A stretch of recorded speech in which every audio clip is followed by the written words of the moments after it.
Yes. He passed.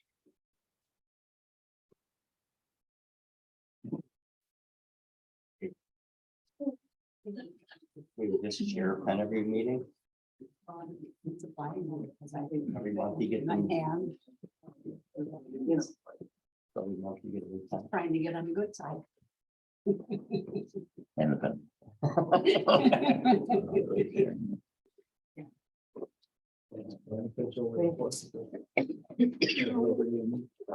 So, Uncle July, Stefan,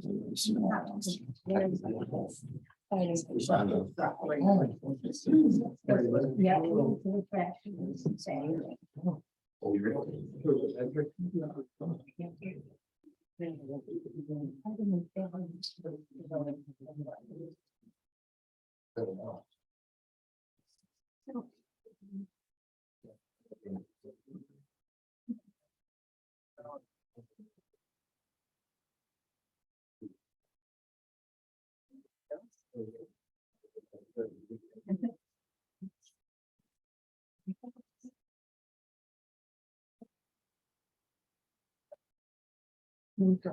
Yeah.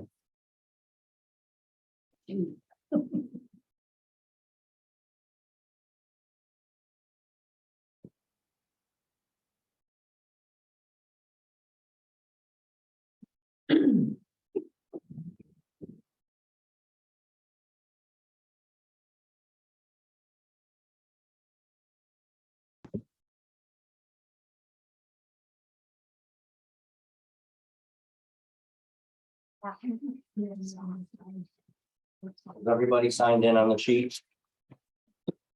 Yeah, if you came in, please sign up on the. On over there, thanks, Brett. Thank you.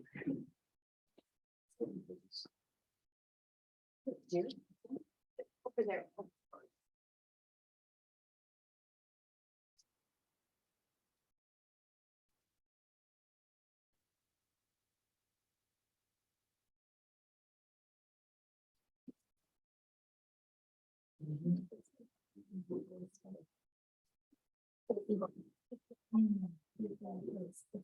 This all comes out of the park. That's normally what we've done in the past, right? What's that? When it's an Eagle Scout project, we'll take it out of the park funds entirely. Yeah. And then use all the little seeds that go along with that.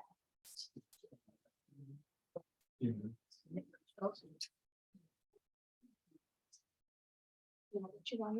Right.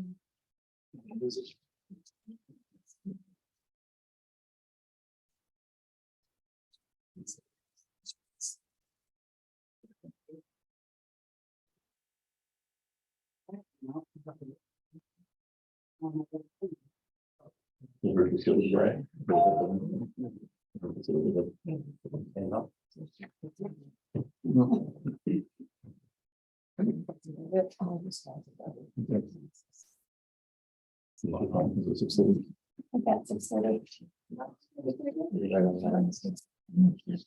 Okay, it is Tuesday, September 6th, 2022 at 6:30 PM. I'll call this Oregon Town Board meeting to order at 1138 Union Road, Oregon, Wisconsin. With that, take a roll call. Kate Gladding. Here. Fred Clark. Here. Wayne Ace. Here. Carl Walzer. Here.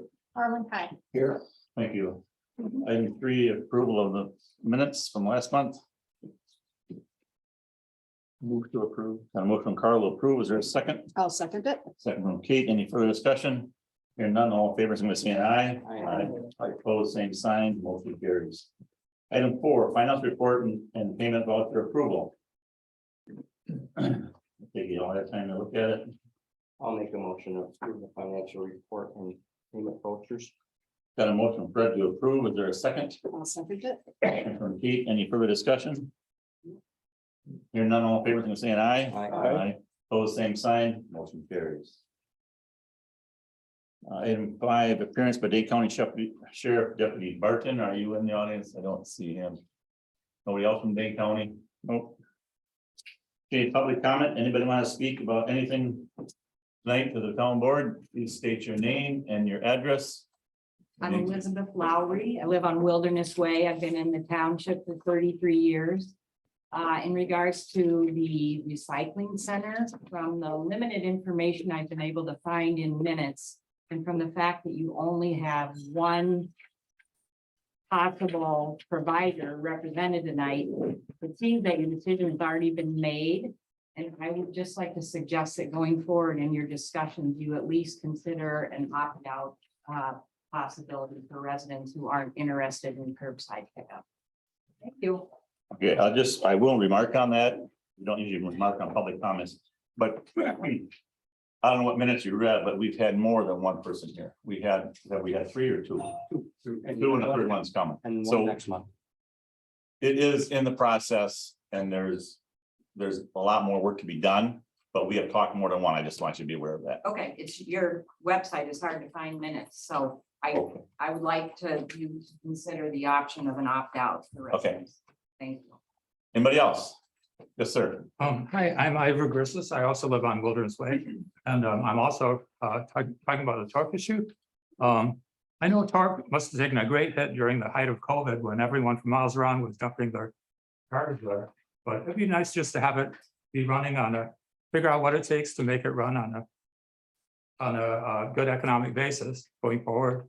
And I'd also, from the minutes I read from August 3rd, it seems as if they're leaning towards everyone pays for home pickup, so the people who already have it now will get a discount on the backs of everyone else, which is kind of strange to me. This also seems like a great deal for Pelletary or whoever it is, that they'll be paid for every household in the town of Oregon, but they'll only have to do, let's say, half the work or half the volume. So that's kind of a strange situation also. Thank you. Thank you. Anybody else, public comment? Yes, sir. Please state your name and address. John Beasley, 489 Sugar Hill Road. And I would just like to speak in favor of using all possible considerations to keep the torque open. Particularly as I wrote in the letters that I sent to the board and the torque committee. If one of our neighbors is 79 years old and it's a 1,000-foot driveway, it would be a real problem for this gentleman to get his container down to the turnaround. And so thank you. Okay, anybody else, public comment? Anybody else, public comment? Okay, we'll close the public comment. And I will just say that there is people on the torque committee that are here, you guys' people concerns. And there's a lot of work to be done. So it's just information that's out there. And I think there's some misreputation out there, misinformation out there that people are getting. So there's a lot of work to be done. And that's what the committee was formed for. Okay, thank you. Item 7 is communication of Dane County Board. Jerry Bolling, not here. And I didn't talk to him, but I didn't hear nothing. Item 8, discussion possible approval recommendation from the Plan Commission. Arlen? Yes, we have the 2 land rezones to come forward. You can see them on, let's see, page 8. The first one, I'll get to the right page, is a simple land swap. It does not create a lot. And the Plan Commission recommended approval. So we got recommendation from the Plan Commission. Is there anyone on the board like to make a motion to approve? I'll make a motion to approve petition DCPREZ 2022-11-877. Got a motion from Fred to approve. Is there a second? Second from Carl. Any further discussion? Hearing none, all in favor, signify by saying aye. Aye. Opposed, same sign. Motion carries. Item B, land rezone certified survey map request petition ECPREZ 2022-11-883. This is on Alpine Road. Owner is the Keller. No, it's Eric Grover. Eric Grover from the color, bought it from the colors. Arlen, go ahead. This has been purchased. It is a smallish piece, but along with it, Eric Grover had bought the development rights, 5 development rights with this, and he wants to use 4 of them on the edge of the parcel. And it's holding one in reserve. This is within the plan. It was approved by the plan commission, so it's recommended approval. And Eric, are you here? Just want to confirm that we're having 2 driveways off them lots, correct? Yep. You'll be combining them too, so we want to put that in the motion. I don't think it's the motion, please. Anything else we need to know? Anything changes, Eric? No. Okay, thanks. Call for a motion.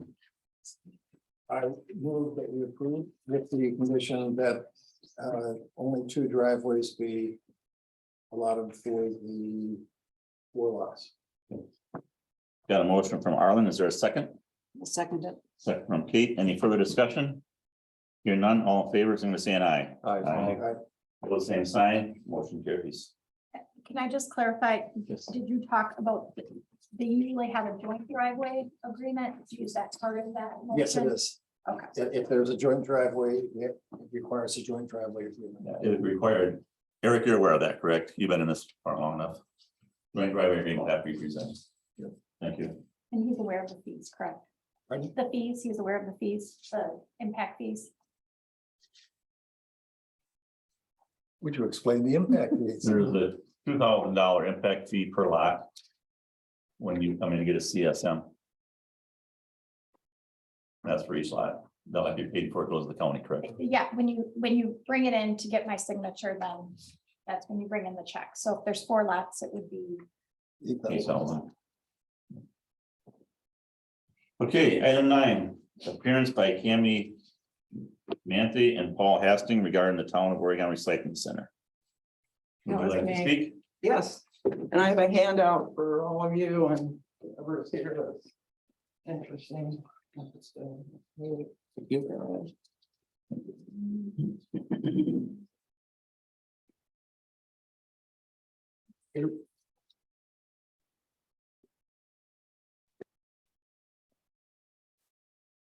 So this was our understanding of what the problems were.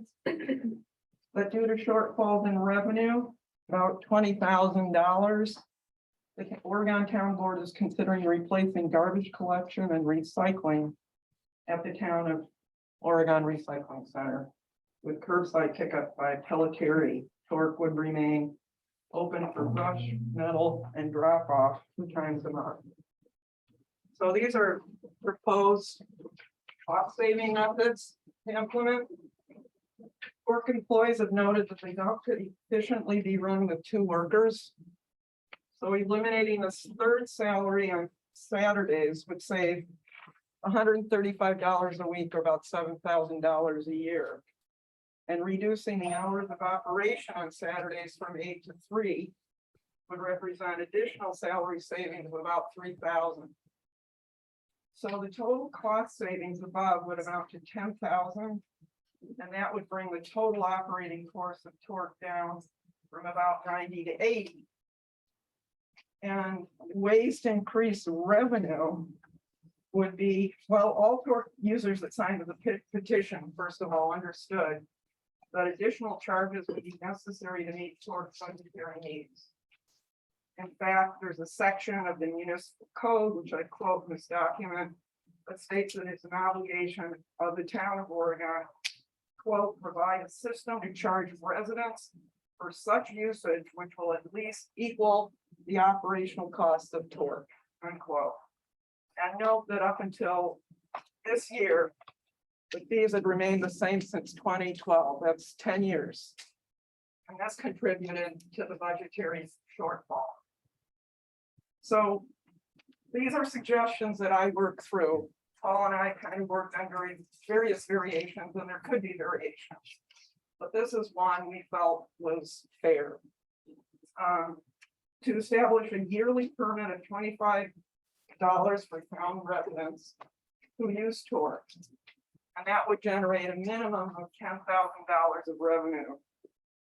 And this figure is based solely on the 425 households. And I can show you. That's This is fine. the Yep. 425. Actually, it's more closer to 500. but this is the sign.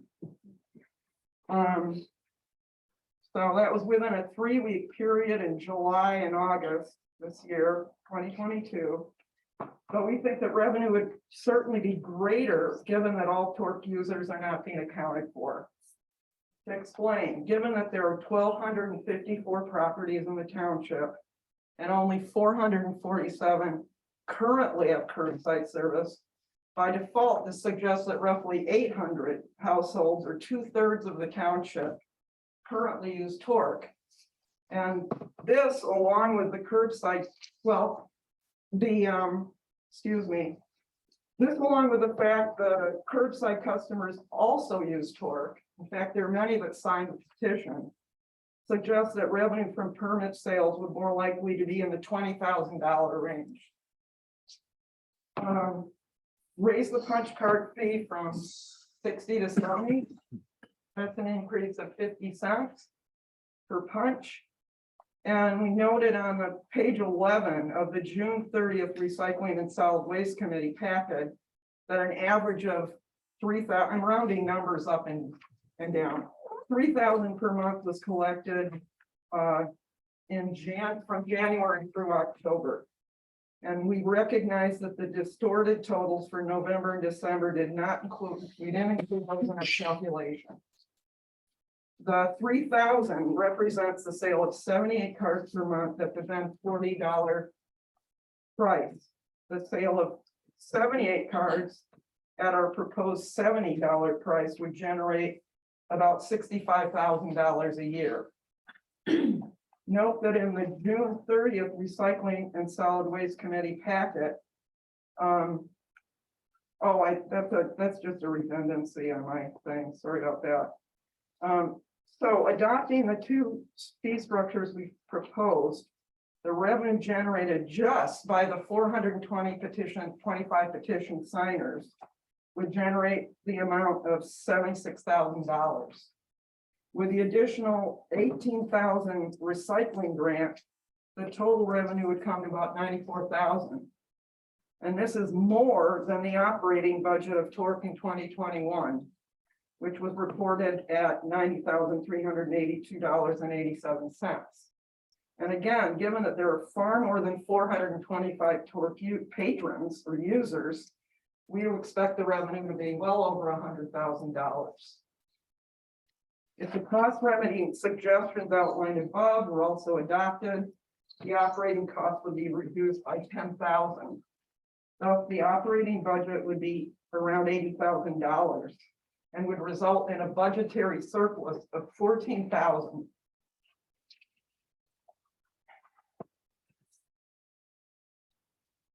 So the hidden costs of curbside, and these were the things that I was concerned about. A lot of people that we spoke to. I want to say that we were there, Paul and I were there over 40 hours. We spoke to probably 500 people while we were there, counting people who turned up and people I spoke to in various neighborhoods. So these were things, the concerns and the hidden costs were, not just my concerns. So the damage to roads caused by the routine circulation, especially the starting and stopping of garbage trucks on country roads, significantly increases the cost of rehabilitating and constructing them.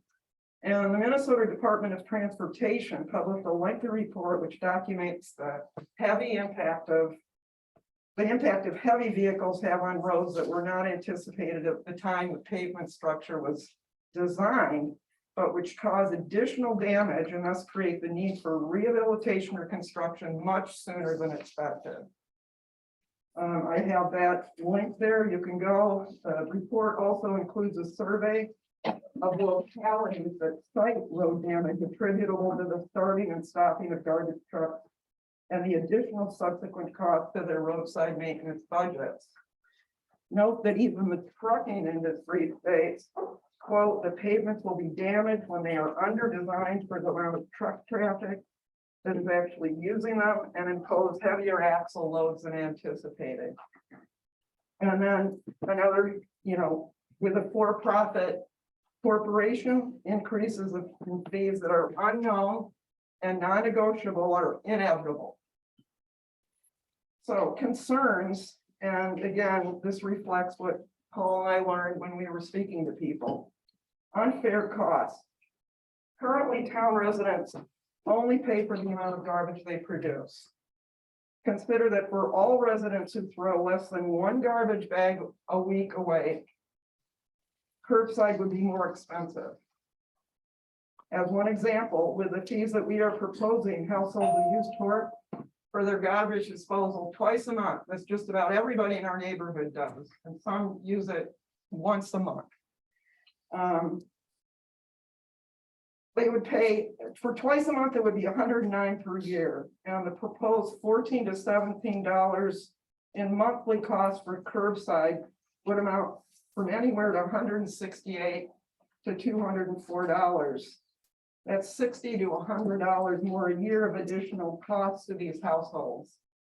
Thus, and I think this is what Ivor was talking about or mentioned, if curbside were mandatory, the majority who do not need curbside and don't want it would be forced to subsidize those who have already chosen to have curbside.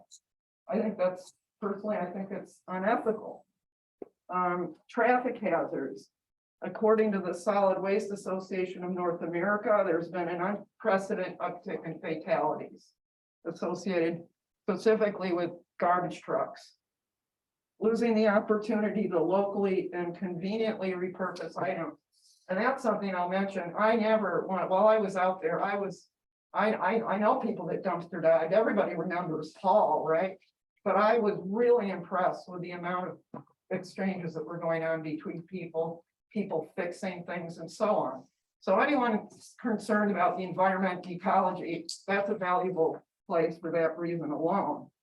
And also there'd be much higher costs for the disposal of large items such as sofas, mattresses. And I have one example. A sofa costs right now $25 to dispose of at Torque. Pelletieri charges $55 and you have to arrange that by yourself. And then lastly, many of the Torque users we spoke to, some of them elderly, told us that they have long driveways. Many of them were not paved and didn't want or wondered how they would manage to drag these giant bins up and down their driveways, like especially well in the winter, but all year round, really. So there were other concerns, and this was to address what Lori Fitzgerald had written that was reported in that June meeting notes. And I thought her letter was really thoughtful. And at Kate's request, let's see, where was I? Well, anyway, the bulleted points 1, 2, and 4 were addressed above. I mean, in what I've said. Point 3 regarding the difficulty of finding people to work at Torque is likely due to poor advertising. A waterproof bulletin board specifically located in front of the garbage disposal unit would be the best method of advertising job openings, and additionally would be an ideal place to announce board meetings, post meeting notes, etc. Number 5 in Lori's letter regards health and safety issues. All of the points that were made could be addressed at little or no cost.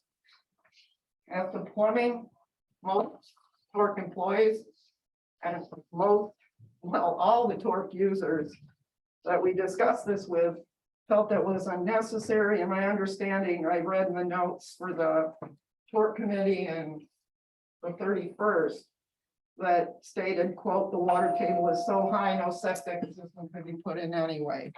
But a porta potty that includes the sink, for example, could, be one option. And of course, employees I felt should be supplied with gloves, hand sanitizer. And after my experience, they definitely need shade. And I know there were 2 people who donated one of the umbrellas that's currently out there right now. Lastly, concerns such as the maintenance of the tractor and the need to repave the blacktop represent costs associated with keeping Torque open even if Torque would remain open just for brush, metal, and oil. So we've made a proposal to the board that we feel is equitable and suggests a clear approach to solving the problem of solvency. The measures that we propose could be tweaked, and again, aren't the only ones that could be devised for generating revenue. For example, all the Torque employees felt that punches for brush could generate thousands of dollars in revenue every year. And that was a suggestion incidentally that came from people who have curbside, who want Torque to remain open. We've done due diligence to this issue and hope the board will not pursue townwide curbside service. It conflicts with the town's visioning statement in which residents prioritize preserving a rural lifestyle and environment. And it's more expensive for a majority of residents, I would say. I mean, that's my feeling based on just extrapolating from the data that we did collect. And most residents don't want it. So lastly, and this came up over and over again, and anybody that uses Torques cannot deny this. It's a really valuable hub for bantering, conversation, and socializing. And it's really a neighborhood experience that's priceless. I actually really enjoyed being out there. It was fun. It really was, talking to people. And hundreds of town residents tell me they look forward. In fact, an older gentleman said as he was leaving, 70% of my social life happens here. What am I going to do if Torque closes? So keeping all services running at Torque is the most popular, welcome, and equitable solution. And I am one other addendum. I'm concerned that any proposed survey regarding the continuation of Torque versus curbside will clearly outline the relative cost of what each service would be to town residents, so everyone can make informed choices. It's Paul, in my opinion, that the fairest way to proceed would be to make the overdue changes that Paul and I proposed, or some variation thereof, and give it a chance. So thanks for listening. Paul would have been here, but he's just recovering from COVID. I tested myself right before he came. I don't have COVID, but hence the mask and the drippy nose and everything. So thanks for listening. Okay, well, thanks for coming in. I'm gonna ask the board members if they have any comment. I know there is Torque committee people here. There's residents here. I think for and against, so I'd like to hear what the board has to say to your response to your letter. Tammy, do you have copies of the petitions for us? Yeah, I do. But I haven't made a PDF, which I'd like to do. And then I If you can, just have copies, I'd like to see. I don't know, there's like 19 pages here. 19, 28 pages, pardon me. Okay, Kate, go ahead. So is it for individuals or households? It's, what did I say, 425 households, there's 6. And about, as I recall, almost 470 individuals that signed. People signed it because they felt I have a right to vote about this issue, and I felt that was appropriate, so. And I mean, I know there's other people that would sign this, I've spoken to them, but this was what we were able to manage in 3 weeks. I don't know if people know that we were forbidden from continuing, and I would have liked to have continued for at least 2 more weeks because there's people that come that infrequently. Hang on, that's not true. Well, Fred, let Kate finish and then I'm I'll sorry. continue. Yeah, I mean, there's a lot of things. I mean, I appreciate what you submitted here, and, you know, we are going to talk about it some more and maybe have a work session with just the board, because it's a lot of information. But from what I'm seeing here, I don't think it's true that the Torque employees don't want a place to wash their hands or bathroom.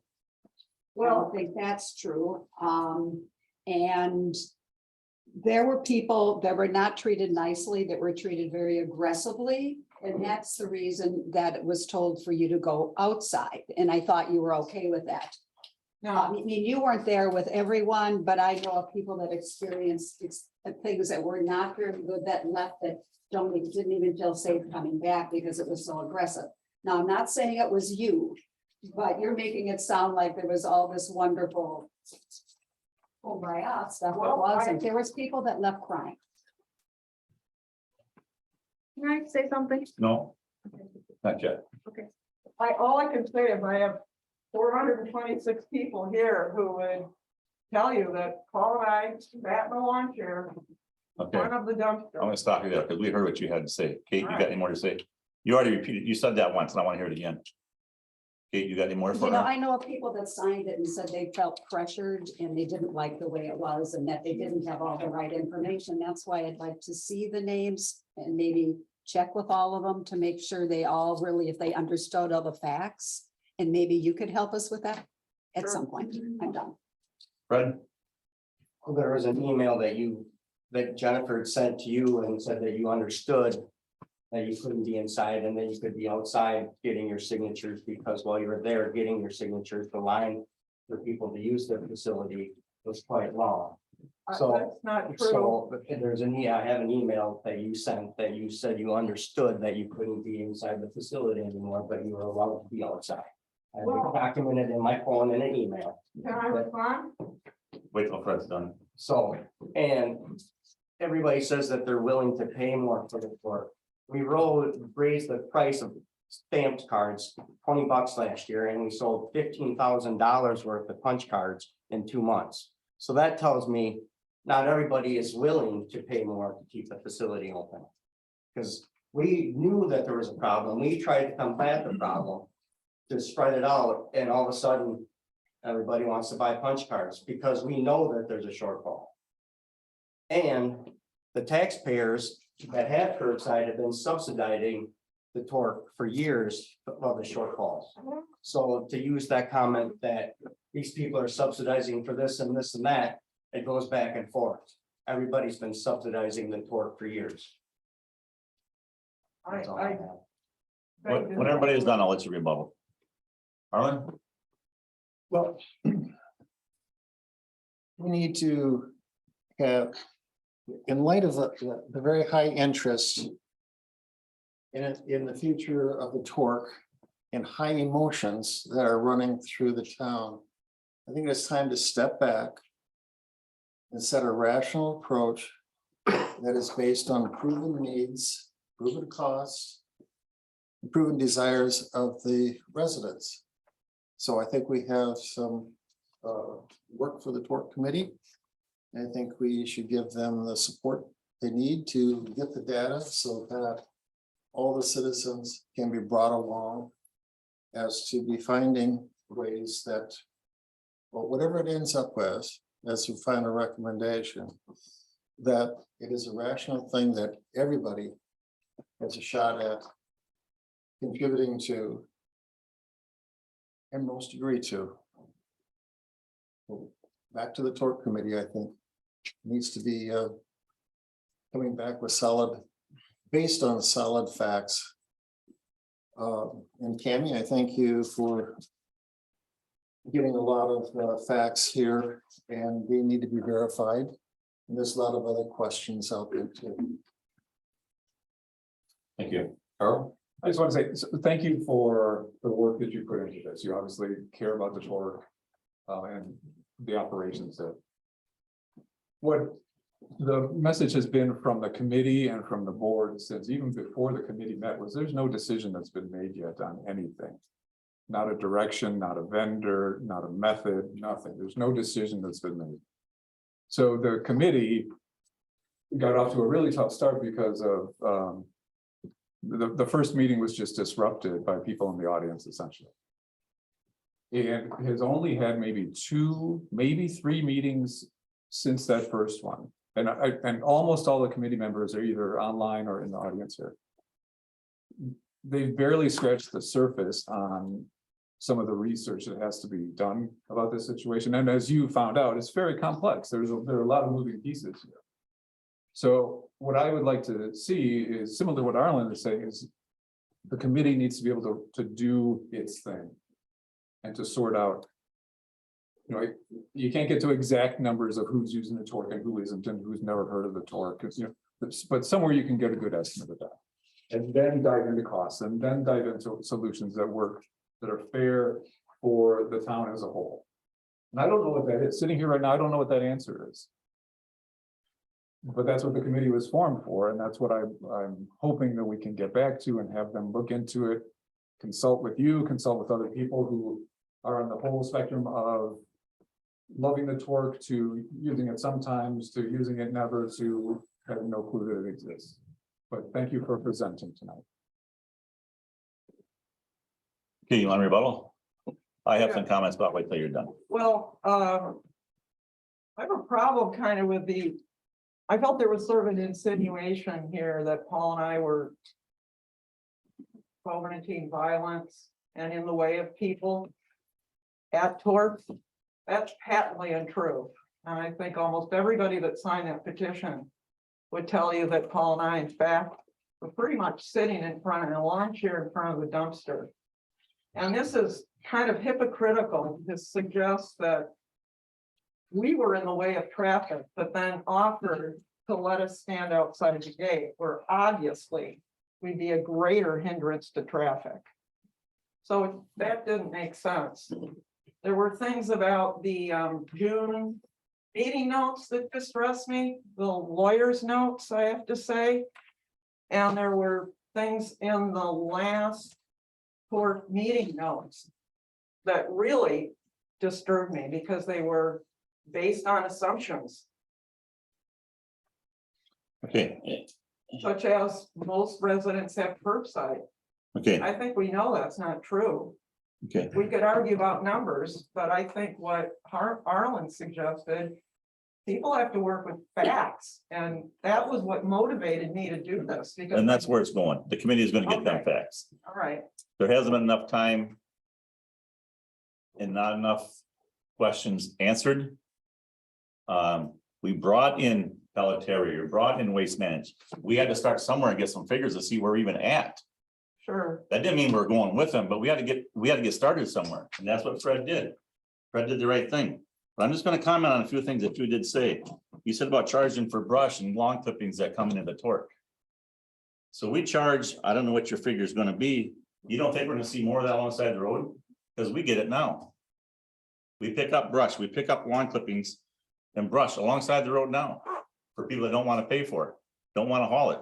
They'll take it from their lawn across the road and dump in the ditch. Mhm, That's more work for our guys, sure. you know, so it's not a win-win situation either way we go. Mhm. You talk about the big heavy trucks on the roads. We have them heavy trucks on the road right now. Well, I They're agree. almost through the whole township. You can go and see garbage containers alongside almost every road in the township when you drive by, when there's road pickup, okay? Right now, there's 3 different companies picking up in the township. So that's 6 trucks on our roads a week. If we went to one company, we eliminate that to 2. To me, we'd be saving our roads if we went to curbside. Not saying whether I'm in favor of curbside or not, but to say that dump trucks are gonna ruin our roads, I disagree with you, because the garbage trucks we have on there now are ruining them because we have so many of them. We'd be cutting that down. In my mind, we'd be saving our roads. Well, I understand that, but even a single truck causes, I mean, there's guesstimates that it causes the kind of repair necessary 6 times as fast. I mean, I encourage you to read that. The other report thing, from, Minnesota. I didn't interrupt you when you spoke, so please don't interrupt me. The torque out there. We're putting a building up for the employees, for water, for sewer. For heat or whatever. I don't know if we can put sewer in out there, Put what in? I'm sorry. sewer system. At one time, they used to bury trash out there, they dug a hole 4 foot deep and it filled with water. So I don't even know if we can even put a holding tank in out there, if that would even pass for the DNR. Without putting a septic, we could put a holding tank and make it work. Can we? I don't know. That's something the torque committee would have to check out. But I see these emails where we have to look out for our employees. So this is everything that's all got to come together and get all the information to do that. You talk about raising prices on other kind of things like tires and mattresses and that. Do you know how many tires and mattresses we pick up alongside the road now? We raise the rates, what's gonna happen? The I more didn't we pick suggest up, the less that. money we get. Excuse me, I didn't suggest that. You said raising fees would create more revenue for on tires and mattresses if we raise the fees. No, that's not. All right, well, then I misspoke because that's what I thought I heard you say. Resurfacing that place out there will probably cost $250,000, just resurface it. We're not gonna do that. I wouldn't do that. I wouldn't recommend anybody in the township to do that if it was gonna be open 2 days a week for brush and tires for 4 hours a day, 6 times a month. That'd be foolish to do. You can fill in the potholes and get by. If we're gonna continue to keep it, I think it's gonna need to be done in the future, within a couple of years or 3. Because it takes a lot of patching now to keep up with it. So that's all I really have to say. I know we got people in there. One lady, did you want to say something?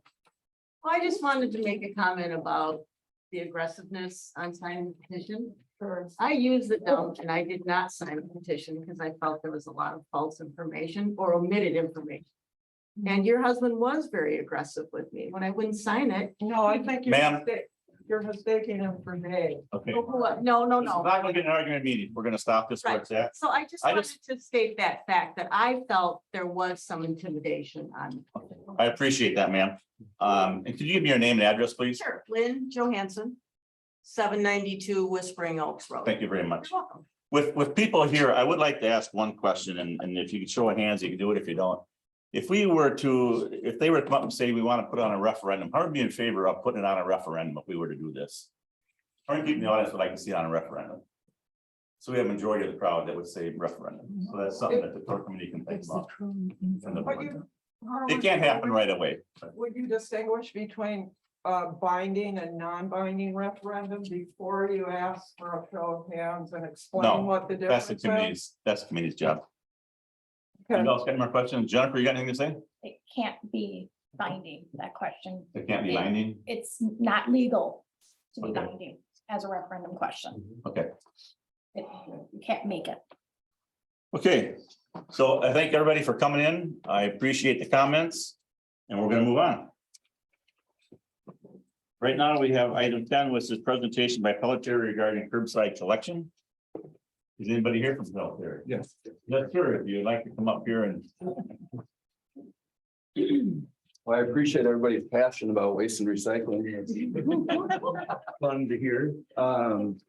We have been providing waste and recycling hauling at the Torque for a number of years, and it's been a great partnership between Pelletier and Town of Oregon, and they've obviously approached us to excuse me, provide a price for the curbside collection.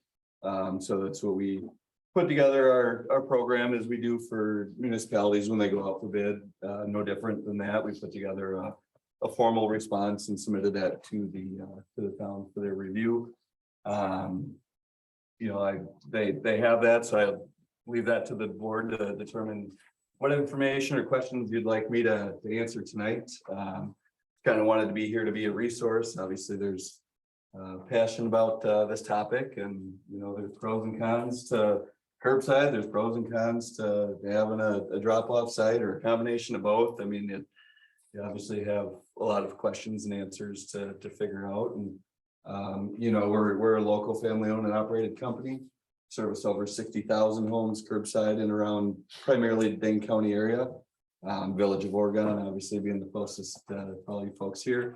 But Sun Prairie, Wanakee, Milton, some of the larger municipalities within Dane County. So we certainly feel like we know what we're doing when it comes to curbside, and I think we've been taking good care of the Torque too. So yes, that said, that's kind of my little spiel, but there's questions the board would like to ask, or the audience, I'm happy to. Could I just have a quick question? Do you happen to know how many Pelletier curbside customers there are in the town? In the town, I don't have that number. We can get you that number. That was in a previous presentation. I didn't want to. We might have, if you scroll down, it might actually be on that slide. I don't know if we put. No, we didn't have an actual number on there, so. We can certainly get that data for you. 163 or 189. You had 163 I for had waste, waste management, with yeah. waste manager. I think it's like 189. And waste management was 163. Okay. How many was it? 180, I do believe it's 189, I think at numbers. Plus or minus. Plus or minus, yeah. And waste management at that time was 163 plus or minus. a couple.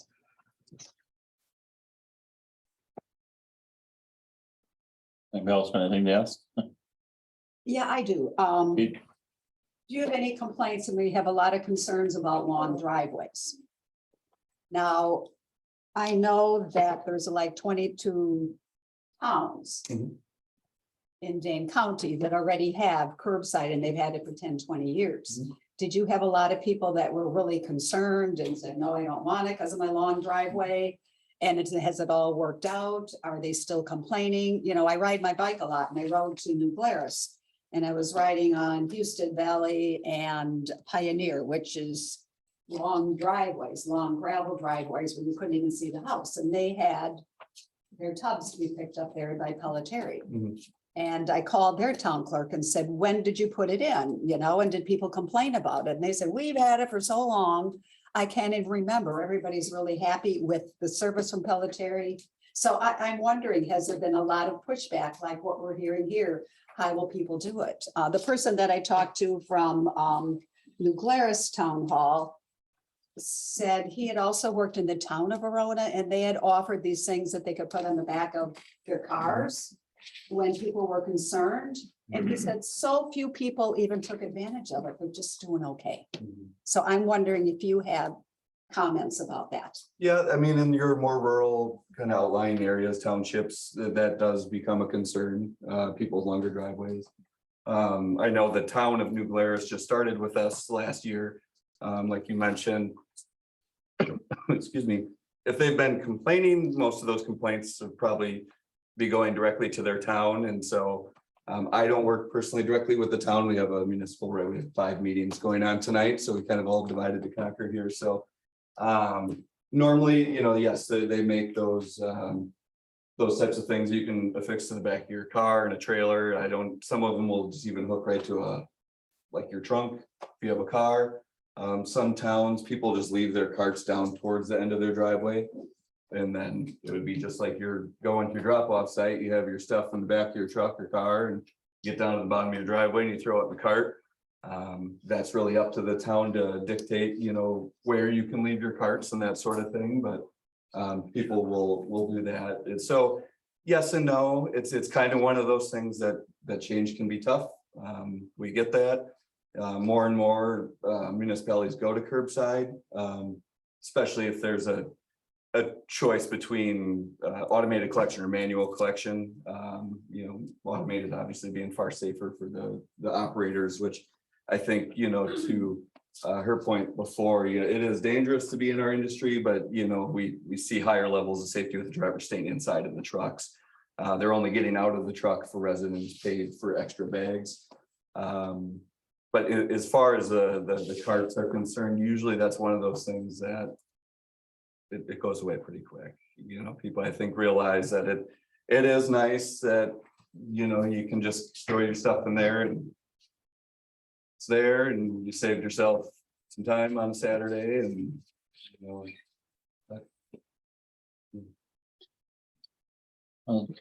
Anybody else on the board have any questions? You done, Kate? These are good information to give to the work committee. I'll let the audience ask questions that would like to ask. Please state your name and address. Though. Yes, sir. Mark O'Brien, Glenway Road. What does it cost for curbside? Well, we have a cost structure spelled out with a few different options. With a 5-year and a 10-year option for the town to consider. So it'd really be kind of how the town considered if we were to look at a 2023 option on a 5-year would be $14.45 a home per month. Obviously a 10-year option would reduce that, and we do have the ability within our proposal for the town to convert into a 10-year option within the first 1.5 years of service with us too. So. Anybody else in the audience have, please. Ma'am in the back, please state your name and address, please. Lynn Johansson, 792 West Spring Oaks Road. So what happens if your pickup day is Wednesday and Wednesday's a holiday, like 4th of July, whatever? What, does it get moved back a day? Okay, Yep, so like this week, that's the way we're operating Tuesday through Saturday. so if it's a holiday, you don't miss that week, it just Correct. gets adjusted. Yep, so anybody that in our routes right now that have Friday pickup will be on Saturday. If I understand right, correct me if I'm wrong, but you guys get a schedule at the beginning of the year that gives alternate dates. If there's a holiday, right? Correct. So each resident would get that schedule, is that correct? Correct. And it'd be on our website. So our website is very comprehensive and has links to every single municipality that we service. So you can go right in there, click on Town of Oregon and get your calendar, your collection, your schedule, questions, answers, all that sort of stuff. Yes, ma'am. Laura, 5596 Windridge Road. Just to comment on it, they also email out a nice reminder before the holiday, letting you know specifically when your stuff is getting picked up, which is super helpful. But I did hear somebody in this meeting or another meeting speak to rising costs and how you can change your costs every single year without any input. Is that applicable if you're on a contract, or can you walk through what that would look like? No, yeah, and I didn't want to speak out of turn to any of that, so I think the board can attest to the type of company we are. We don't play any smoke and mirrors types of things, so what you see is what you have there. I mean, that's kind of the beauty of a residential contract. I mean, everything is pretty much so spelled out, and that, you know, is all in there. So the only kind of floating caveat is fuel. Obviously, we deal with diesel fuel, which is unprecedented numbers right now. So, you know, those are some of the challenges we're dealing with currently, but other than that, that's what you would see every single year in terms of the base pickup. It's not going to change. You know, based on all the current fees and everything that we have to send. Yes, sir. Ivor Grissos, 326 Wilderness. I had a few comments. So, yeah, I mean, if I wanted curbside, I would have gotten it. And it's always disturbing to hear those hands slamming on the sidewalk in my neighbor's house. But then, so these prices, this will be based on everyone in the town having to get it? Or is there, I'm kind of concerned, it's like it seems like an all or nothing thing. Just a comment for the board in general too, you know? And does the discount prices you're giving, are they based on everyone participates? I don't, you want me to answer that and make Sure. it, okay. Generally, yes, municipalities, when they contract with us, it's part of your taxes or utility bill or something like that. So, I mean, it's a service that you're paying for, whether you want to put your carts out on the service day or not. I mean, that's up to the homeowner. You know, obviously, we're still going to drive by the house and make an attempt to service the carts if they're there. Well, as I said before, that's kind of a sweet deal if you don't have to pick up half of them and get rid of that garbage. But, okay, one last comment. You mentioned different towns have different rules. What is the rule in the town of Oregon as far as leaving your garbage cans by the roadside? I believe you can't. We haven't gotten that far yet. The committee, the tort committee is only 3 meetings in, so we haven't discussed that part. We haven't made a decision on whether we're going curbside or if we're keeping the tort open. So that's all part of our discussion of what's gonna happen. I know, I'm sorry, I think you misunderstood a little. I'm concerned, people who have curbside right now, can they leave their cans by the roadside? What is the rule in the town of Oregon? I don't think there's an ordinance right now. There's not an ordinance I don't think right there's now. an I misunderstood. But I just want to correct one thing. Fred said they haven't made no decision. Fred will make the recommendation to the board. The committee is not going to make that final decision. The recommendation will come to the board and then it'll go to a public hearing. Anybody else in the audience? Okay, thank you. Have you got anything else? I do not. Okay, I'd have one question. It was brought up with what this guy said. And maybe you can't answer this and maybe you don't want to answer it. What if it was a pick and choose if people wanted to do it, if they didn't want to do it? How do you set your rates down? Let's say 50% of the town wanted to do it. The rates are set on the number of homes that you provide to us. And so that's how we determine our price structure. You know, obviously, if we're having to weave around through the town, I mean, that could dictate how it's priced. If it's, it's assumed that we're on a set route, it's efficient, we're collecting carts at every home. It's just more work keeping track of who would do it and who wouldn't. But I was just curious, because if you did half the town and not the other half, how are you gonna keep track who's getting billed for what? And it's gonna be more of a tax issue, I think, than anything, right, Jennifer? Yeah, I don't know under statute if you can do that You can do with that. garbage collection specifically, because it's one of the 5. I just got to think of that, because if we could get the people that are already in the township would switch to one company, we would eliminate some trucks on our roads if everybody goes the same company. But we don't have no control over that. Okay, Can I ask a question? You had the rates for every other week recycling and then an every week recycling. Correct. What is the option? What are most people going with that are signing up for service, or what's common? Is it half and half or? We're starting to see more people request the pricing for it. We actually have one of the meetings tonight. The city of Sun Prairie is weighing in on converting over to weekly recycling. I think people have routinely always shopped online, but since 2020 happened, it's increased. We're starting to see volumes up like 25% on cardboard. So people are buying and shopping online more and more. So that volume of recyclables is really what's driving it. So. Mhm. And again, that is, I'm sorry, I was just gonna say that is one of those options too, that can be kind of a convertible option. Okay,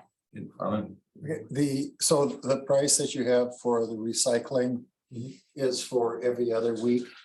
And if it was every week, it would be, that was the first one. This one here. no, Yep, it's 2 this, slides there. so it's $16.95 or $15.95 for every week garbage and recycling. and And this is an every week, this is an every week proposal. I thought I There's saw. both. And then There's there's, both. and then this one is every other. Up here. That's every other week. And what's the every week? Well, Every week would be about $3 a month more. Okay. Which is less than $1 a week.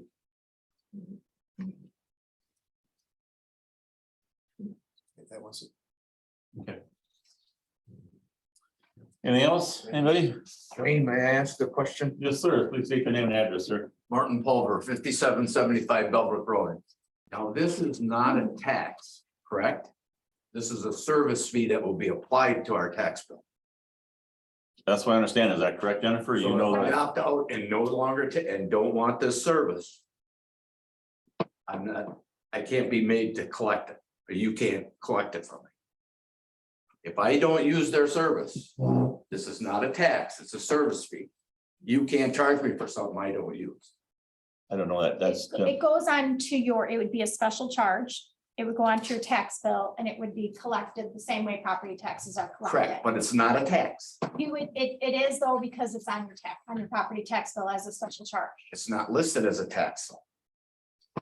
Like, do you know on your tax bill where there's Yeah, a fee for, I know I pay my mother's with the town of Berlin. It's listed as a service fee for garbage pickup. yeah. It's not a tax. No, I I don't get know that, but I'm not sure. So we don't do our own, like, we're not our own collection agency. The Dane County does that for us.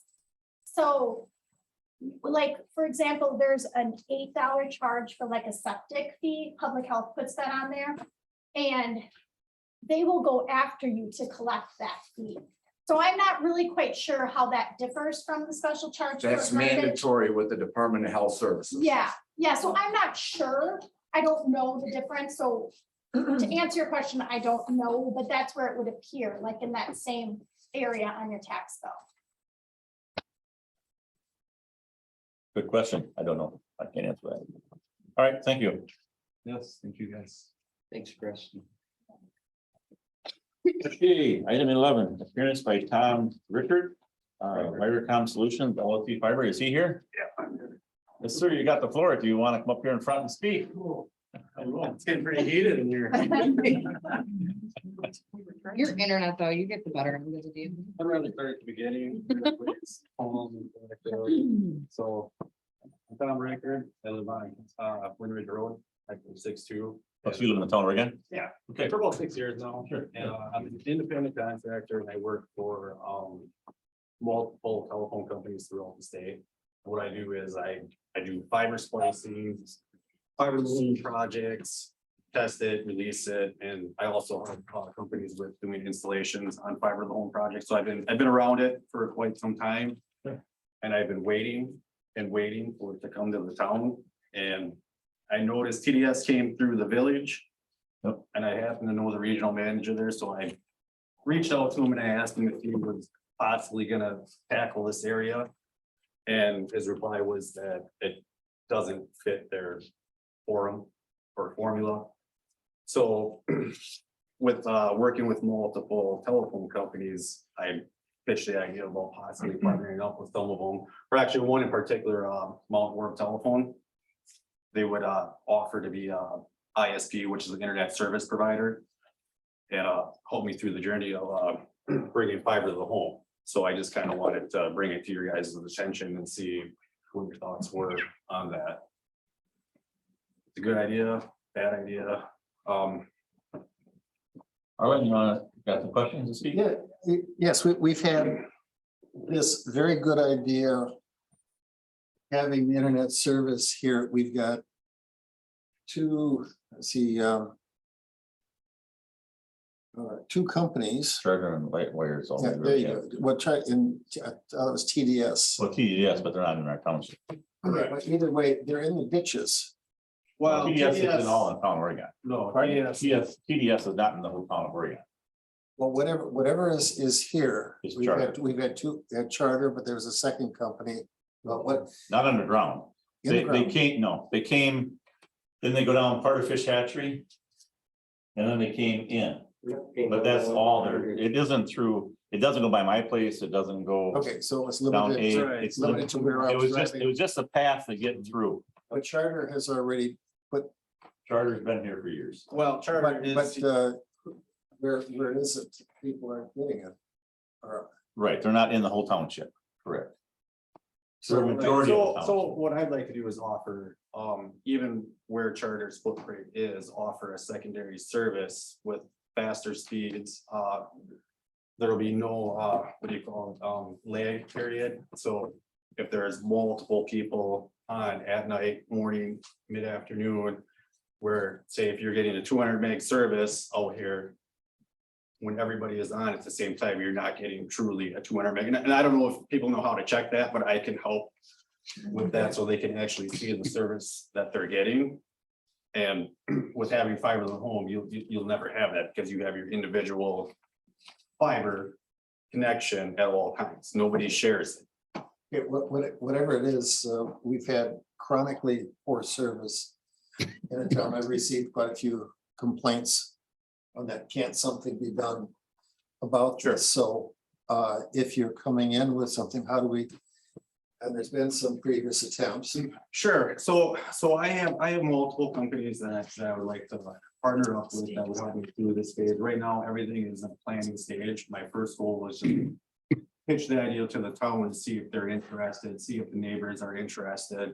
I know they are, I mean, I'm interested in it, and if I can get everyone on the same page, then I would, obviously, then I would start doing my homework on it. I would start getting pricing, what it would cost to bring fiber to each home, because that would be the plan. I'd like to bring fiber to each home, whether they're gonna sign up for it or not, because then if it's there and then they want it, they can have it. So to me, that's how Mount Orb does it, and I think it works great. So that way you're not you dig your one ditch line to the house, it's there, you fix it, the ground, reseed, whatever, make sure everything is good, and then you never have to disturb anything again. Unless somebody cuts it, of course. So, which that happens quite a bit. What are you asking? What's that? What are you asking? What am I asking? Yes, of us. Well, I just wanted to see if you guys would be willing to be on board with potentially bringing fiber to the home. So maybe a partnership or a contribution, anything to help for the process. If you're proposing to bring service here, it seems like it's up to you to bring a proposal. to Right. us. I know that they offer, and this isn't my area of expertise, but I know that They do offer a lot of grants for that, and I know having the board on your side for these situations is beneficial to help get grants, to get funding to do this process, because it is quite expensive. And I'm not sure what the exact cost is for each home, but I want to say it's somewhere between 10 and 15,000 per household, which obviously is not a cost to them, but it can get quite expensive to bring that service through. What commitments do we have to the other vendors who have come through? We don't have no commitments to anybody. Charters in here on their own, so you cannot piggyback off of charters. You have to put your own cable. Right, yes, because it's completely different structure, so. I would be riding off MHTC's internet service. And then more than likely, in the beginning stages, I would let them kind of have full reins and operating it. They have a structure in place, they have their set speeds in place. And I believe they offer up to 2 gig of service for residential, which is, you couldn't get that if you tried right now anywhere else. So You can get one with Spectrum though. 1 gig? They go up to 1. What about upload? I'm not sure. So I find, so currently I have 200 meg. I have the bundle package, so I can get cheaper internet. I pay somewhere $257 a month, I think it is. And with this, you actually would get, so their smallest package is like 300 by 300, and 300 by 300 is 300 download, 300 upload. So if you work from home and you have multiple documents that you have to upload, you can upload it just as fast as you can download it, which is a beneficial feature of having fiber to the home and those type of capabilities. Do you know if, and I'm not sure about this at all, but do you know if Spectrum has got any kind of exclusive rights to where they already have? No, they, for where we're at now, I. Well, believe- but I'm making a little bit of a distinction between, because I think the problem with the town is that in the more rural areas, there's really not anything. Sure. In subdivisions, you probably have Spectrum there. Correct. So what I don't know, I mean, probably no problem in the more rural areas, because there's nothing there. Yep. But there's gonna be some kind of, infrastructure overlap with either having to avoid Spectrum lines. Or Right, something. yeah, I mean, yes, obviously, everything, you have to get permitting, you have to get locates done, so you're not Right. cutting their cable as you're doing the process. That does happen because it happens to us out there. Cables do get cut, people are human and mistakes happen with that. But as far as that 2 gig, you know what they offer for pricing? Just 1 gig, and I'm not sure. Oh, 1 gig, okay. So for 2 gig, for example, you can get that for roughly $149, which is pretty steep. I don't see the need for anybody needing 2 gig, but it's there if needed. The 300 by 300, you're looking at right around $60 a month. Okay. So, With fiber, there's a geographical limit, isn't there? From say, I'm gonna say hub, although maybe it's a station, maybe it's whatever, from where the fiber generates to the home. Does that play into? are you saying that like a distance? Yeah. Or, no. There's not. There is no distance. I mean, we could go 100,000 feet. You could go. I thought there was a 5-mile limit. Nope. So it all depends on the equipment that you are using. So everything drives off of that. And then there's on the equipment side, there's actually little SFP inserts that go on there.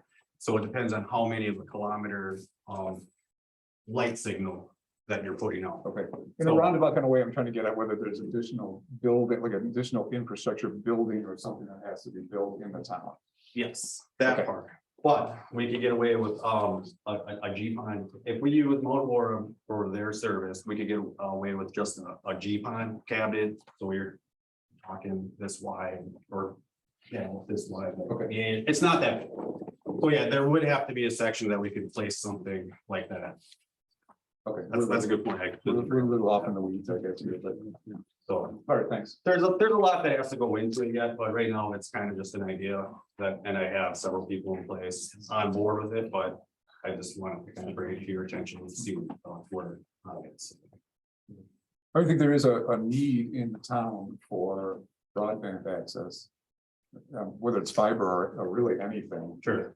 But certain homes just don't have it. Right, exactly. And with everybody, being at home these days, working from home, it should help for students and whatnot. So do you offer any kind of wireless stuff or is it? are you all- No, this have a is fiber? all, So my I'm a guess true- is, fiber, underground, straight connection to your house is the best way to go. Wireless is, to me, it's bulky, there's too many fail points. You don't get a steady speed, it's not reliable, there's no upload. so my feeling would be TDS be about the same as Charter, because it's so expensive to go from house to house. Well, there's not many houses down this road, Right. they're not gonna go, Sure. you know. Fred, anything else? Well, Wanna add? obviously, from our meeting, you can tell it's about dollars and cents. Oh, absolutely. And so I guess the biggest question is, obviously, if there's a need in the town, how much are you asking from us? Right, Because, I mean, it's budgetary time sure, and we only have a small piece of the pie, so absolutely. that's where it's gonna come down to is dollars and cents. And that's what I figured. I just wanted to pitch that idea before I started investing too many man So hours in. before we say yes or no, yeah, go ahead and explore it, but in my eyes, till I see the dollars and cents, I Right. say, until I get the figures in front of me. It's hard to Absolutely. say. Well, and that's where, and I don't know much about the funding, but I have a lot of people that do know about it. So I forget what they're gonna be putting out for 2023, but it's somewhere around $1 billion, I think it is.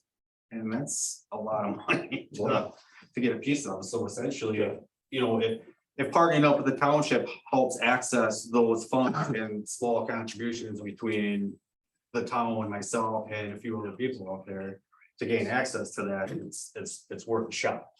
So that's all I'm trying to do. So. And you were talking foreign language when you're talking a 300 by 300, so. Yeah.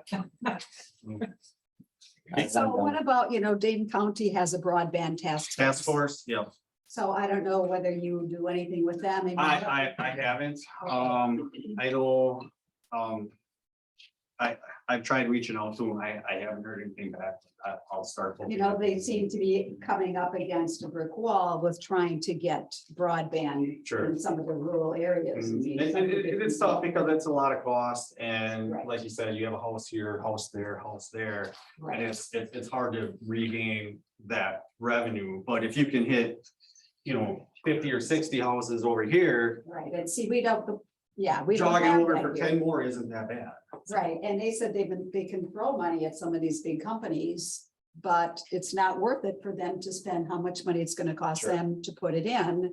And we continue to have the same problem with the rural areas. Right. And, I don't know how any of this has anything to do with all the money now that the state has, Sure.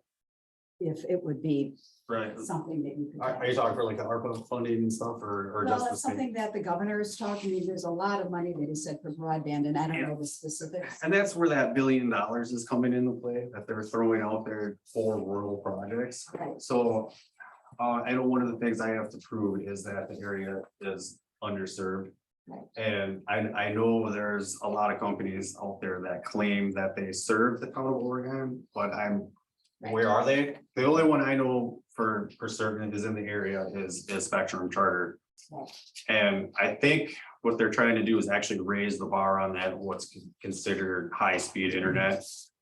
And with that, that's 100 meg download and then 25 upload at least. And I think currently right now it's like 25.5, which is not a very good service. If you have 3 or 4 children at home and everyone's cruising the web, you're gonna get the buffer spinning wheel continuously. And that'll just drive a person crazy. Oh, wait, everybody shut off their device so that way we can watch the latest episode tonight streaming or whatever the case is. So. I mean, it's a definite need. Right, in today's day and age, everybody should be able to have the capabilities, to have the option, to have high-speed internet. So that's where I was going with that, but I can do more homework on it and start getting the ball rolling and get prices together. Yeah. So I live on Lincoln Road. And I don't know, probably 25, 30 years ago, they came through and buried fiber optic lines in front of my house. Sure. What are they Can you tap off of that? Do you know Well, what those see, are for? what they were doing 23 or 20 to 30 years ago is they were burying what they needed. So that could be a 4 fiber running through. And I know a lot of places have low count fiber because it was so expensive to do. Nowadays, people are running higher volume fiber, so they can, oh, wait a minute, maybe in 3 years, I'm gonna break over to this area, so I can take 144 fibers and run it this way now. So then I can take another 144 that way and this way and that way. And so it's very highly unlikely that we could use that. Sure, So I just know it's. Right, there. no, I don't know it's- if anybody uses it because it's not charter, it's not anything, it's. Sure. Post in the ground says fiber optic cable underneath, so. Well, I'd be curious to dig it up and see what's in there. Nobody's using it, what doesn't matter if we cut it, so. So. Anything else? Somebody in the audience, want to go? 6260 on Winchell Drive. I used to supervise installation on that stuff. A lot of times it's toll fiber. And it's not for sure distribution. It's from phone company to phone company. Okay, That sounds.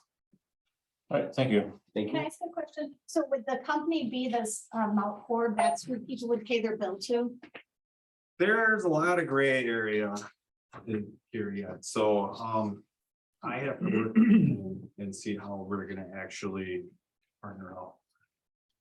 That side of it. So I think they're gonna control it, but I think it's gonna be, we're gonna separate it out, so probably not.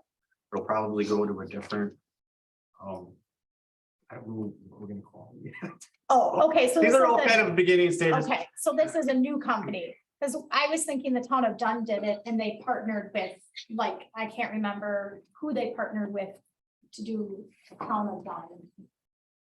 But they partnered Sure. with a company and Yep. they did a specific neighborhood. So I was just wondering who the town would be partnering with, but it's not It- formed yet. Yeah, it's not 100% formed. Okay, I didn't know if I should just leave it as, see, this company does more of the installation side of it, so. I see. I think it was probably better off to create a whole separate venture, but then that hasn't really been out there for very long, so I don't want people to think it's a fly by night thing, so there's a lot of gray area there. Okay. Yeah, so work in progress. Okay, thank you. Okay, thank you. Thanks for coming in. Yep, no problem. Thank you. Item 12, park reports. Steve's not here.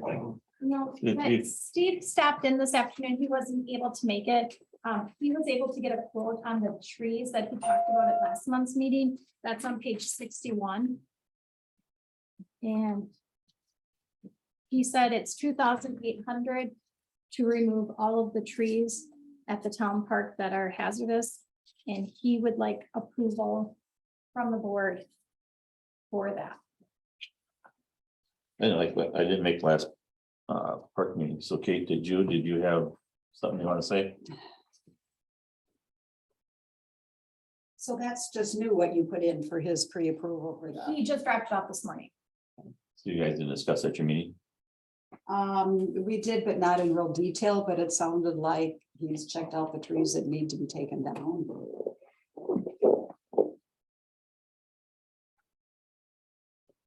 I don't know if at that time he didn't have the estimate.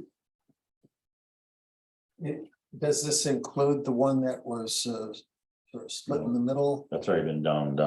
Let's go. Already paid that. This is a new This is set. totally new. This is in the parks. It's just one park, isn't it? Isn't it just town? Park. This is the town park. What about all the other? The other park that we did that on was, Hillside. yeah, Hillcrest. yeah, Hillcrest. Yeah, I can't think of the name. It's called Hillcrest Park. I think so, yeah. Road. That was the one that was emergency one. Oh, That's been okay. done and over That's with. done, okay. So this is a totally new totally new proposal. And I wasn't at the meeting, so I don't know. I didn't make it. So Kate, I'm leaning on you on what you think we should do.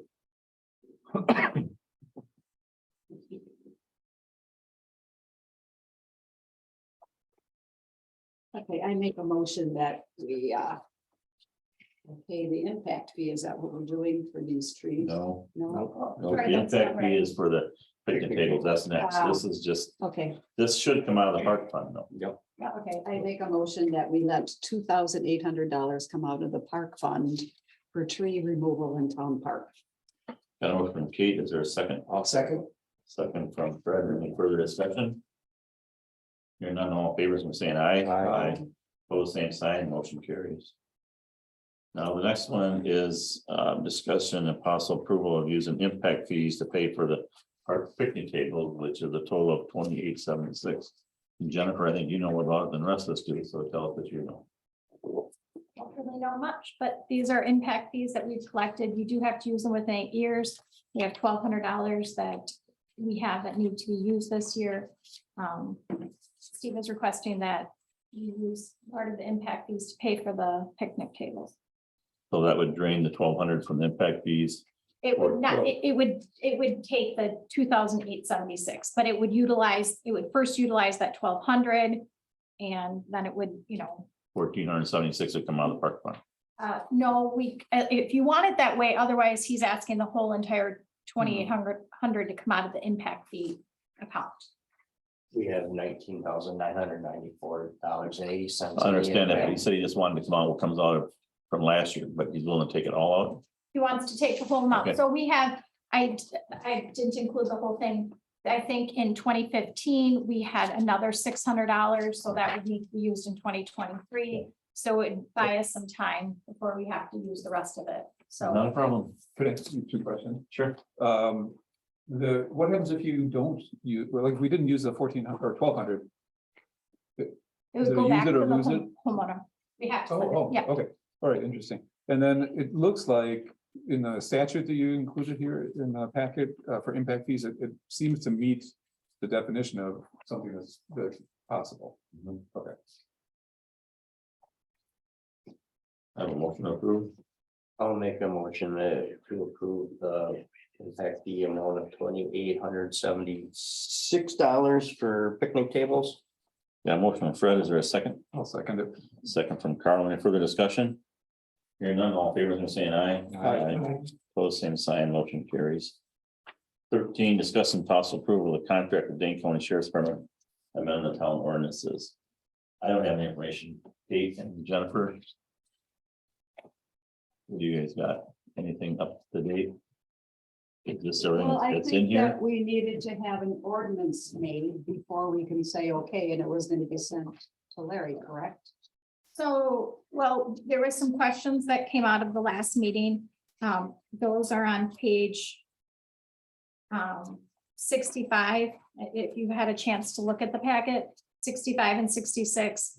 So I asked Jan some questions we came up with.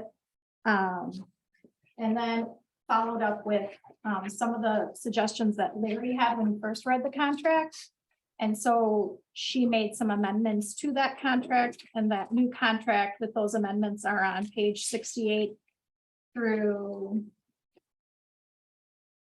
75. So I don't know if everyone's had a chance to look to see if anything. I'll be honest with you, I haven't had a chance to read it. Okay. Can we Um, put this on until next month?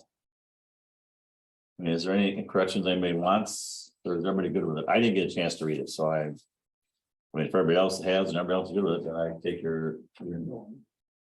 I think that Larry's kind of suggested, I mean, rather than him coming right out and saying, yes, I like the contract, it's fine, he's not going to Right. say anything. And he suggested, well, why don't you look at other contracts in other towns, Right. which I don't feel qualified to do, to compare all the pages. And But you have something in here that came from, She put on the very top of page 65, yes, all our contracts are similar. I just asked Jan that question from Larry. Right, because- I mean, we've been 3-4 months on this. So I'm kind of thinking some way to go ahead and tell them to make the ordinance, and then maybe at least we can go ahead with it next time.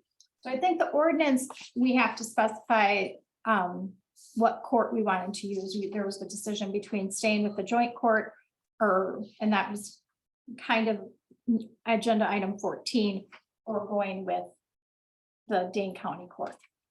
And I have that information in there as well. and it sounds like the village is gonna work with it. Yeah, it sounds like the village will let us continue to stay in joint court, and it sounds like that was the recommendation on page 76 from Beth Cox as How long well. is Larry gone? How long is Larry gone? I don't know, he took a boat in the plane and another boat to some little remote place in Scotland. Yeah. A long time. All right.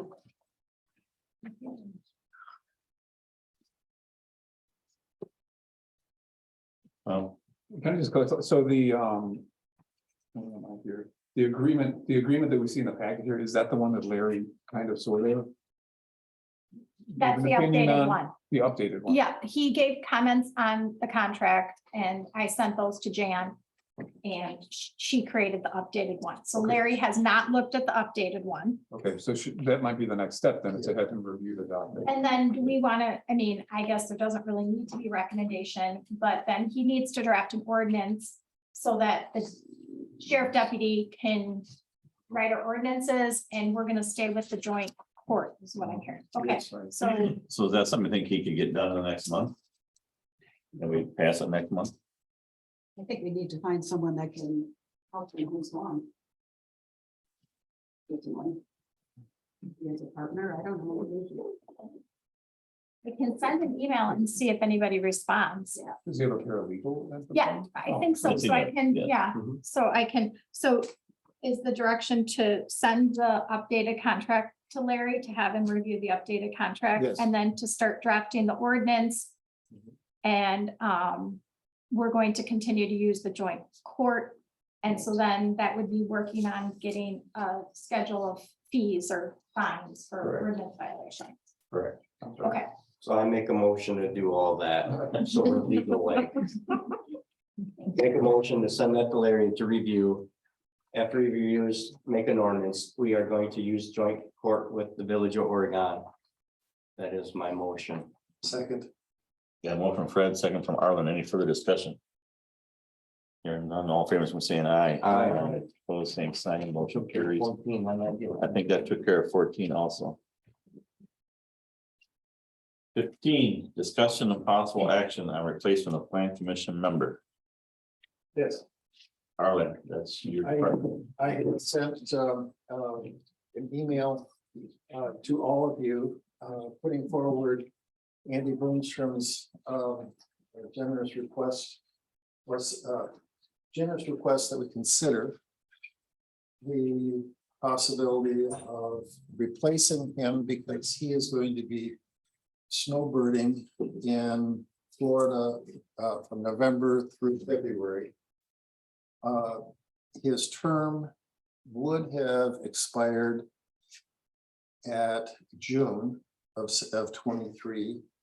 And he was going to not be asking to be reappointed.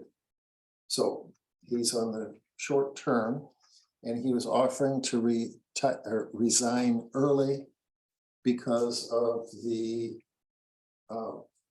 planning that we are doing, the importance of the planning that we are doing at the moment. To be getting, so because we're going to be having a number of major actions, and then we're going to have public hearings coming up during that time. I would recommend, or I'm feeling that we should be accepting Andy's resignation and be looking to be appointing a replacement for him. I'm not, Jennifer, do we know who's also expiring in June? Or Like Sharon, that would be Sharon? I think Sharon. And we don't know if she would, Not her, that's right, Sharon. so we're not quite sure whether what the position that, but so right now I'd be saying that we start the advertising for a new commission member as soon as we can. We'll have Andy for the October meeting. And not for the November and forward, but it's up to, he is putting it up to the board to decide whether to replace him or not. So it's up to you. Or I guess I'm moving that we replace. We look for advertise for a new candidate and be replacing Andy as soon as possible. Okay, Carl, your thoughts? I just want to clarify, so essentially, deciding to accept his resignation effective this fall rather than next year. Yes, okay, I mean, it's a sort of the option. It's either this Right. fall or next year. Right, understood. Okay. So my, isn't a motion yet, but I think accepting his resignation now does give us more time to get the commission back in shape faster to tackle the decisions that have to be made. So I'm done with that. Fred? Yep. Kate? Yep. Okay, we'll advertise again. Do we still have the contact Well, we information? have, What would you like us to do? There were Yeah. two members that submitted applications last time, that it was during that summer months and they were on vacation and they just said, we'll wait till the next time. Would you like us to reach out to them? And then what about the other members that you interviewed? I think there was two. two. Would you like Well, there us to was reach? three, and the And one, one dropped out, dropped out. said it wasn't interested. With the other two? I personally, how I'd like to see us do it. And the board can weigh in on this, but I'd like to see us reach out to ones that did apply, but I'd like to see us re-advertise. Okay, is same direction, like in the paper and Yes, everything? yeah, Okay, yep. all right. And what? Because there might be somebody else out there that missed it, and now it's in the fall. I'd like to see us re-advertise. Okay, It's not and, like it has to be done overnight. okay, so, If you said Andy's not leaving until when, maybe November? November before November. no, I think his Gone in last October. meeting's October. His last meeting is October. So we would be good. Right. If we can advertise it, say till the 1st of October. Okay, We can do interviews the first half of October and put them in position for November meeting.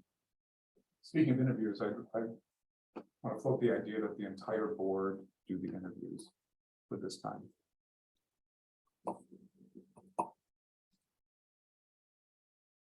I guess it doesn't. I don't. And I guess what's the reason for that?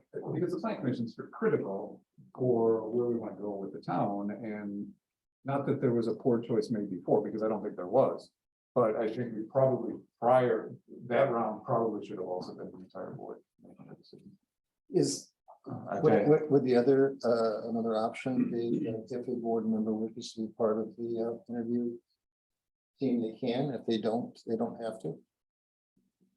So my idea is this, you put 5 board members in front of them. And you have the chair of the plan commission and Arlen, so there's 6 people interviewing the candidates. Isn't it like a bombard fest? And some people make me a little nervous. I thought that Wayne, Tim and Arlen, because that's who we had the last time. 2 plan commissioners, the one and the chair from the plan commission and the chair. Thought they did an excellent job with their interviews. That's my Thank you, idea. Fred. So, I thought we did good too. so my question being, Yeah. am I next? Sure. So I thought they did a good job too, but I was never 100% sure. Is after they gave their recommendation, did the whole board get to say, well, no, we don't want it? Or was it final for what they We said? voted it We here. did. It was a. It was voted here. We had a chance to say, no, we don't want it. Yeah, it was all voted here on the board. Okay. We made a recommendation to the board. Okay. I mean, there are a lot of situations like this, but I think it's one of those cases where it would be beneficial for each board member to hear the interviews firsthand. Well, the meeting's open. We can't make it a closed meeting. It's an open meeting. Yeah, everybody, all the candidates are there. All the candidates can sit right in the audience and listen. So board members can too. That's true. I don't know. I felt 3 went very well. Did. I'm afraid if we get 6 people in here and we're gonna have to extend the time more than the 20 minutes that we had with them. Because you might end up with more questions. But the I would like to see the committee stay the same and you guys can come to the meeting if you want. And The only downside of the open meeting was that would be technically audience for participants. that's correct. But we have a questionnaire we go off of. Yes, it was a good questionnaire. With the questionnaire and we asked the questions and. I thought we did fine, but And I'm gonna say personally, I will not attend a meeting though, and if you do it during the day, my schedule's full, so I'm not. we tried to do it we did do it at night. We started like at 5 o'clock, but we had like. We have 7 or 8 to start it. Yeah. And then a couple back out. And we can see how many we have, you know, what time we have to start, but I guess the number of people that interviewers can be decided later. I mean, I hear what you're saying about it. And that's probably realistic that it's only 3 instead of 5 or 6, but well, go we ahead. don't have to decide. Okay, Let me ask you this, have you ever been to a job interview where 7 people interviewed you? Not at the same time. No. Okay. That's my case. I added another one though. What about 6? so Kate or Jennifer, please advertise. You got all the information? I don't need to repeat it. I Thank will. you. What would you like? Do you want to give me when you want those back? Do you want to say no, October 1st? October 1st. What's the first time? I gotta look. Let me see. No, that's August yet, so October Oh, 1st is a that's a Saturday. Saturday. So you want to do the 3rd or do you want to do? Sure, the 3rd at 4 o'clock. So we have a board meeting on the 4th, so we could. We We can can do. share the do applicants on the 3rd at 4th, 4 o'clock. the 3rd at 4 o'clock. Yeah, Okay, that's the deadline. perfect.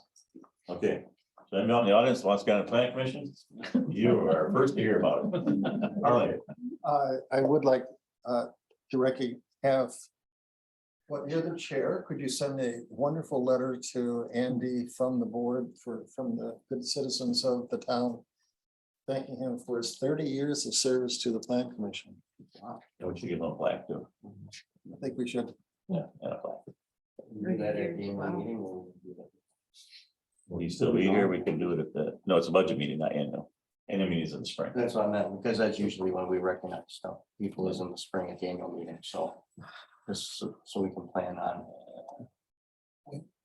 I'll get something, I'll get a letter together for you and I'll get do you Okay. want a letter? We normally just do a plaque. We'll do more.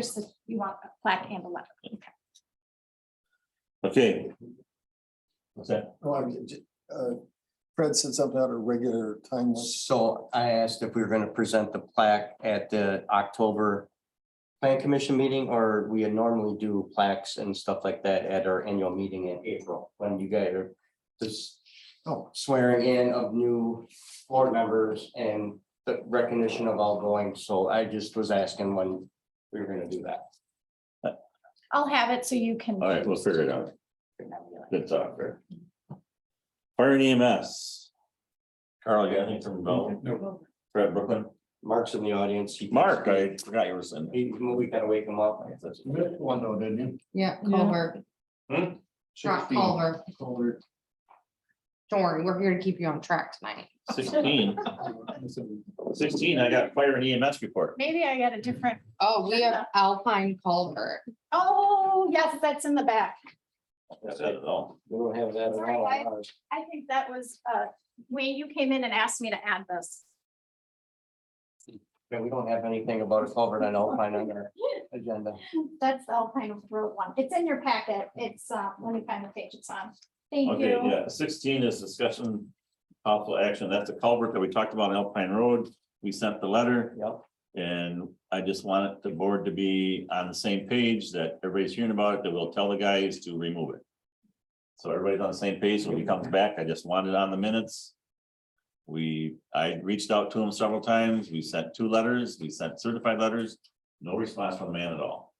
And that's page 110, 111, and 112 in your packet.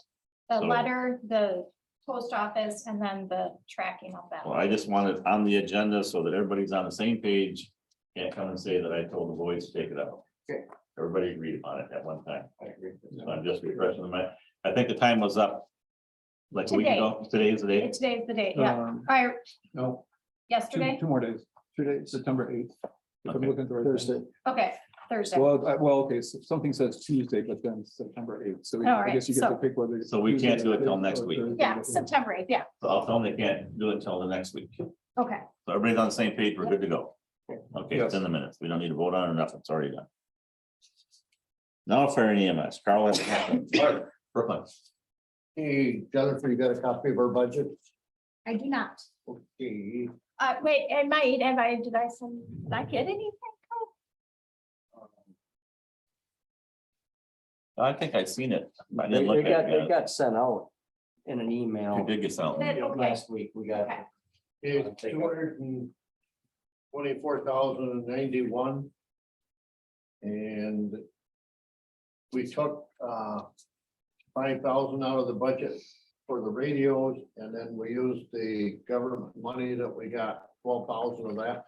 So we took 5 out of that 12 and put that for the radios, so we lowered the budget 5,000. And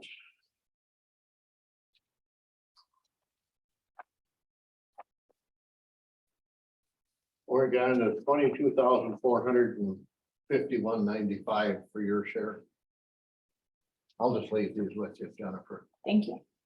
And EMS, is a 3% increase from 216,546 to 219,546. And that is a per capita of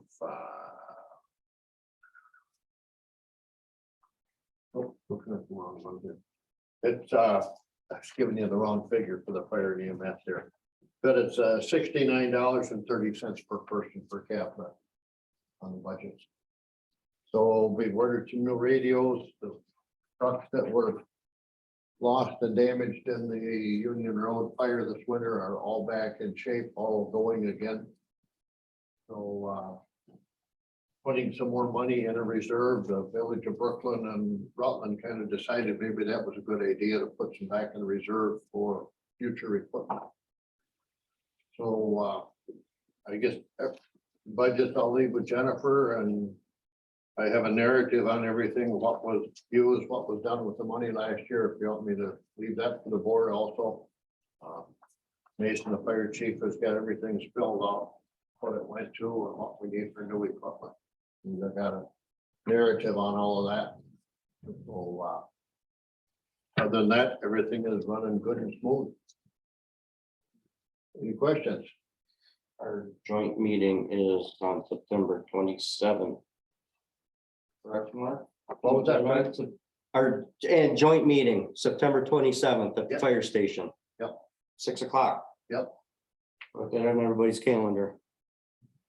And the rep from the town or village of Brooklyn was going to chair the meeting. Can I ask what radio company you guys use? You use GenCom or use somebody else?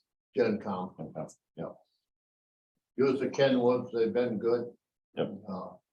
They aren't cheap, but good equipment is not cheap. Okay, anybody got any questions for Mark? Mark, are we gonna pass the resolution so that we can add that to our levy for the increase? Yes. Okay.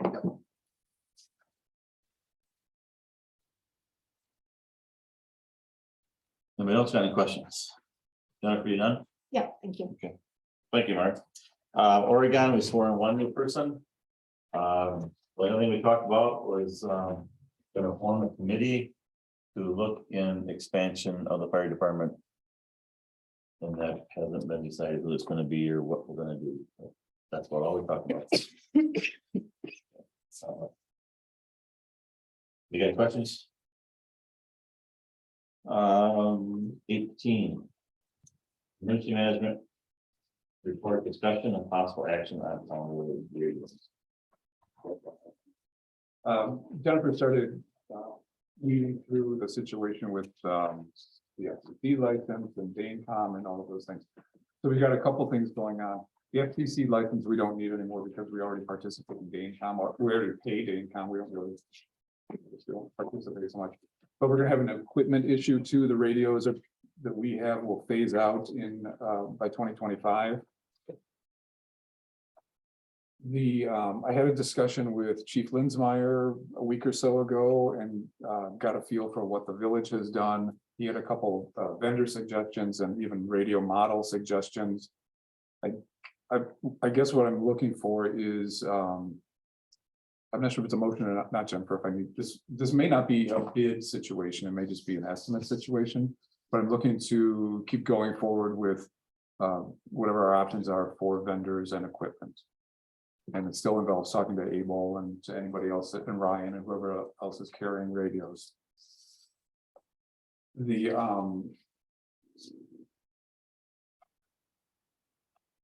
so there, it's much simpler than it appeared to be about a month or so ago because of the Danecom involvement. But we don't have to do anything on our own. Jennifer, do you know, I don't know what even the ballpark dollar amounts are gonna be on this. I have no idea. Mark? Like for, About $2,500. okay, and I think we've got 5 or 6 radios, 5 total. But that doesn't include a base station, does it? No. So I think the recommendation from Chief Linsmeyer was, have the handhelds, the mobiles, whoever needs those. And then also a base station here in the town hall. So we're up. It sounds like we're under 20,000 grand total. But what's the cutoff for having to formally approved a bid process? 20,000, more than 20? I think it's 25, but I don't know that this qualifies when you're purchasing. Equipment like this? Yeah, it is like when we're doing road work. I'm not quite sure. I'd have to look specifically on emergency radios. Okay, so this Normally, is, we've gone through GenCom. okay. And Chief Linsmeyer had a different suggestion too, right? The, so I guess maybe this is just an informational. item. Right, yeah, I So mean, that's- we got till 25, right? Yeah, well, yes, So I would, true. I would probably start at a 23, decide to do something. I would. Well, I think I One of the things, I think there was some issue with the FCC license that if we're not. And I have to say, I haven't sorted this out, and Jennifer may know better than I do. But if we're not really participating in the Danecom network, let's say. That we're operating under an FCC license that's expired. And Yeah, I don't know. may interfere with other. So the guys need to get on the right channel. That's for sure. They need to get on the Danecom channel. I think they were working on that. But I would just like to say that from an office perspective, I think there needs to be a radio or a base station in sooner than later at the town hall. Well, I think you buy with a portable. Yeah, that's I mean, fine. The reception on portable right now is just as good as the base, and it's way cheaper than a base. That's what And the that- village, they just have a Yeah. DC converter. And then If you need to take it, if we need to take it for emergency management, whatever, it's portable. Your base has got to stay there. Yeah. So So and things I have would changed so say- much over the years from what base used to be. I mean, you needed the base to get range, but you don't have to have that no more. So I would have no problem, let's get a hold of GenCom, and get a radio for the office. The City of Madison also apparently has a shop that sells equipment and does installations. That'll work with GenCom, Because because we gotta stay That I with the don't same know. frequency and stuff, That so. I'm not sure about. You could just put a portable in the office. But he was thinking about a different company. If the rest of radios are GenCom, you gotta stay with GenCom, don't you? They do a lot of the licensing work in the programming, but GenCom is good and they do a lot with the county. And they know the programs and the frequencies and we've had different companies at the fire department and went back to GenCom. I mean, all our buses have got GenCom, we have good luck. Okay, and we've got information from GenCom. So I don't know if anybody knows, but Chief Linsmeyer was here Right. and I think he had to leave. I think he was gonna talk about this was my No, guess. he wanted to talk about, What? he called me and said he's gonna be here for curbside pickup, but he got here too late. Okay. So maybe he's seen that too, but he didn't stick around, so I don't know. So as far as this item goes, really just an informational item. I'll be Yep. going and looking into comparison of what's available. Okay. One more. So do we need to get a portable for the new pickup truck that's on? Yeah, that's not even made, so who knows? I'm just saying that Right. when we're doing it, we have 5, we get 6, we might need to get 7 for the new pickup truck. Yes, I'll be sure to check. I mean, I'm gonna loop Abel and I and Gus and Jennifer into this and sort out exactly what we need. Yep. Not just, yes. You got something to say, Aaron? No, I just, so this is information. Yep. When would we be having a decision needed on this? Well, I think we need to get some information for next month to approve a radio for the officer. We, part of Lancaster, we can approve it tonight. Or can't we? Is it on the agenda? What's on the agenda? I just don't know I don't know the how much dollar it amount. is. Well, we can make a motion up to $1,500 and get a radio for the office. Did you just say about 2,500 for your units? 23 something like Well, I that just priced one for a bus radio of $600 for the through GenCom. portable. Is the programming for Danecom more expensive? Is that what? Yeah, I think it is. But we'll just have to wait a month. Let's do it, get it together. for next I'll get month. some more info, yeah. Now, these might be programmed also for Rock and Green County. I just thought of that because these are Brooklyn Fire and we go Rock, Dane and Green. So there might be the difference right there. I could. check with Mason. I know that when we bought them before, that $2,300 to $2,500 number seems like it's right in the ballpark of what we paid for the radios that we have in the trucks now. They're model 250. That's what mine is. Okay. I don't think that there's a danger in waiting a month. And No, I I can don't. get more info, so let me do that. I'll bring it back. Can I interrupt? Yep. We have the TORC committee here, and I think some of them probably don't want to stay for the next 3 hours. I was gonna ask that question. Yeah, so maybe we could decide when we want to meet, how you people feel about it. Let's just move it along so you can. Well, first, I'd like them to introduce themselves. I don't know if everybody on the board knows who they are. All right, clerk, committee, stand up. You want to put your name out there? Oh, I'm Lori Fitzgerald and I also work at the court. I'm Dan Lautenschlager. I'm Bob Garble. Diana Lutz Gams. And she was up, but I didn't. Patty was up Yeah. there. Yeah, she was up there, but I don't see her. You guys got any questions for the board? No, I hope we get a lot of this information for the next meeting, though. Yeah, if we could get copies sent out to us and whatever. So what I would like to do is have a work session for the board and figure out what we want to give to them. Yeah, I'm kind of lost right now. Right, because it's always kind of, yeah, just a thought to get it a little more organized, to do the next step and tell them what information we need. I wouldn't even mind a work session, and then a second with the committee. Just so that. But anybody can attend the meeting. Mhm. Oh, You know? that's true. Right, And but they give your can't say input. anything No, you can give your input. at a work session. Why can't you? I didn't think you could, at least We in do the all the planning time. commission, you can't, Sure, you do it. Planning commission too. work sessions. I have. But I think you want to have a meeting with the whole board? Yeah, we can have a meeting with the whole board. I have no problem. So we can, Get the direction going a little Okay. bit. Are you talking about public input? No. No, not a public. No. hearing. Because we'll talk about it, because we've gotten all this information, we'll talk about it amongst us. Yeah. And then give to the. Do you have a meeting set? no, we do not have a meeting set. Our meeting was gonna be last week and we canceled it because everybody was going to be here tonight and I wanted, you know, we had this awesome group to have to give up. Meeting nights, so no week. Okay, go on, schedule a meeting now and we'll set the board meeting too. Well, I think if we set ours, then we know what to give them, we'll be more organized, otherwise, if we just You don't get want them together in- with you guys, then again, it's like, You don't want them attendance? we can. But I think we need to discuss where we want to go and what we want them to do. Well, I think they should be involved. I think it should be a meeting all of I it. think everybody can do. Whatever you think is best.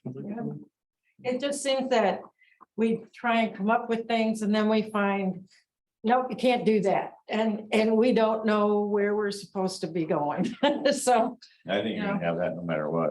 yeah, it could be, but maybe we just need a little more direction on which way we should be, how we should be working Sure. and Yep.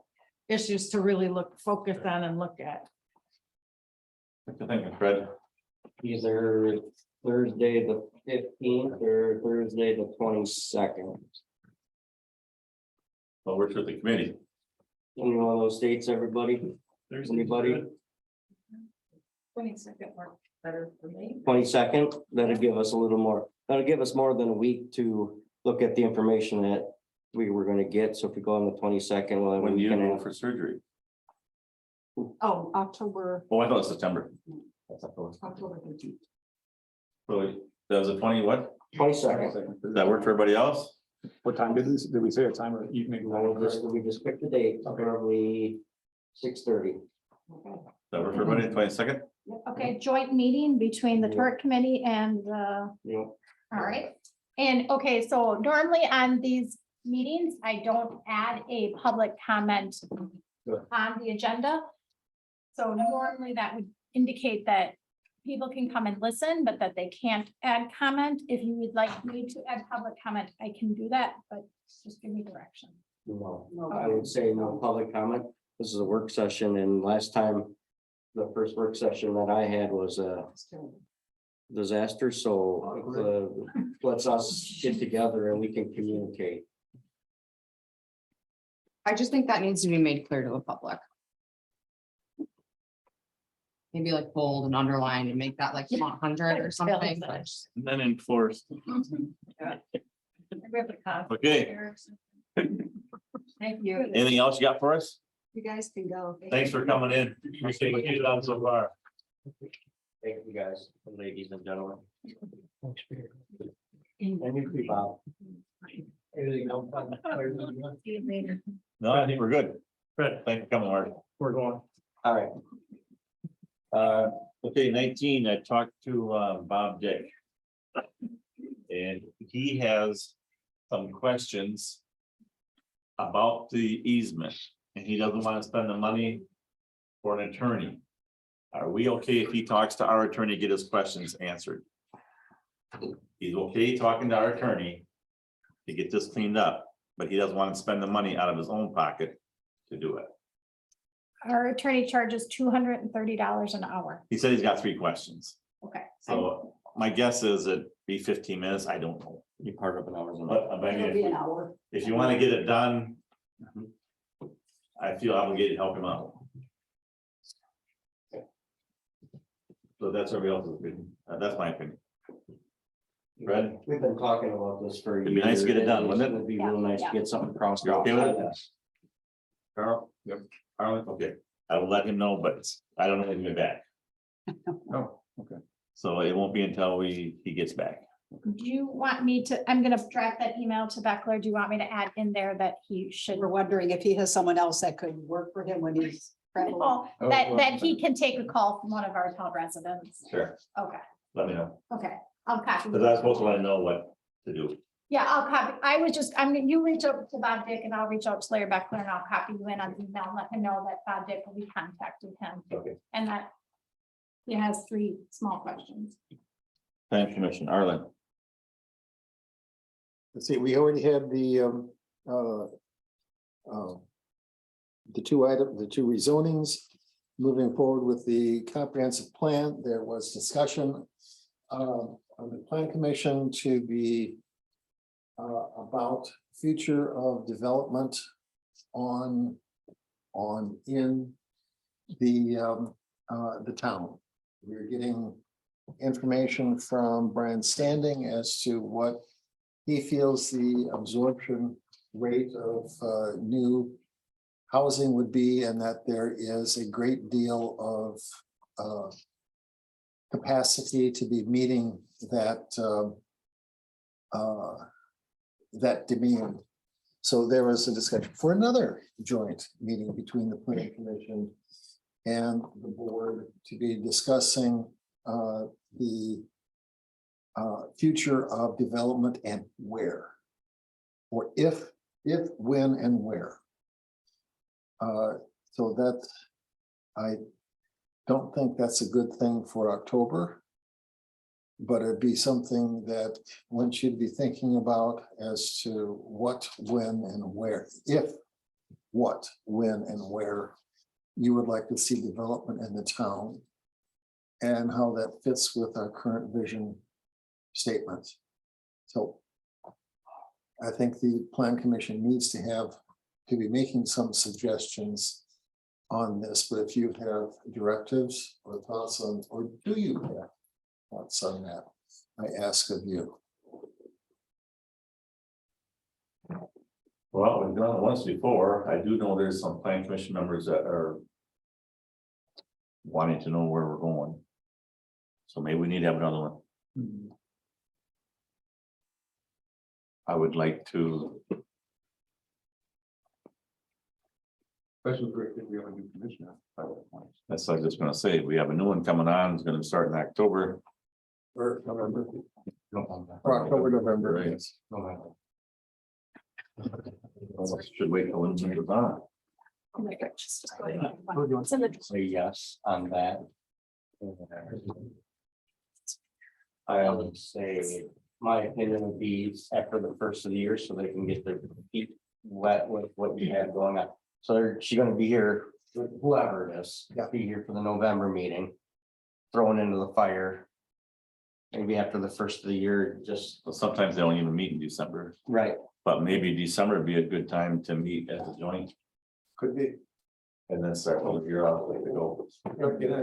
I would think that the commission itself needs to be grappling with what, if there's recommendations that they're feeling, are the possibilities.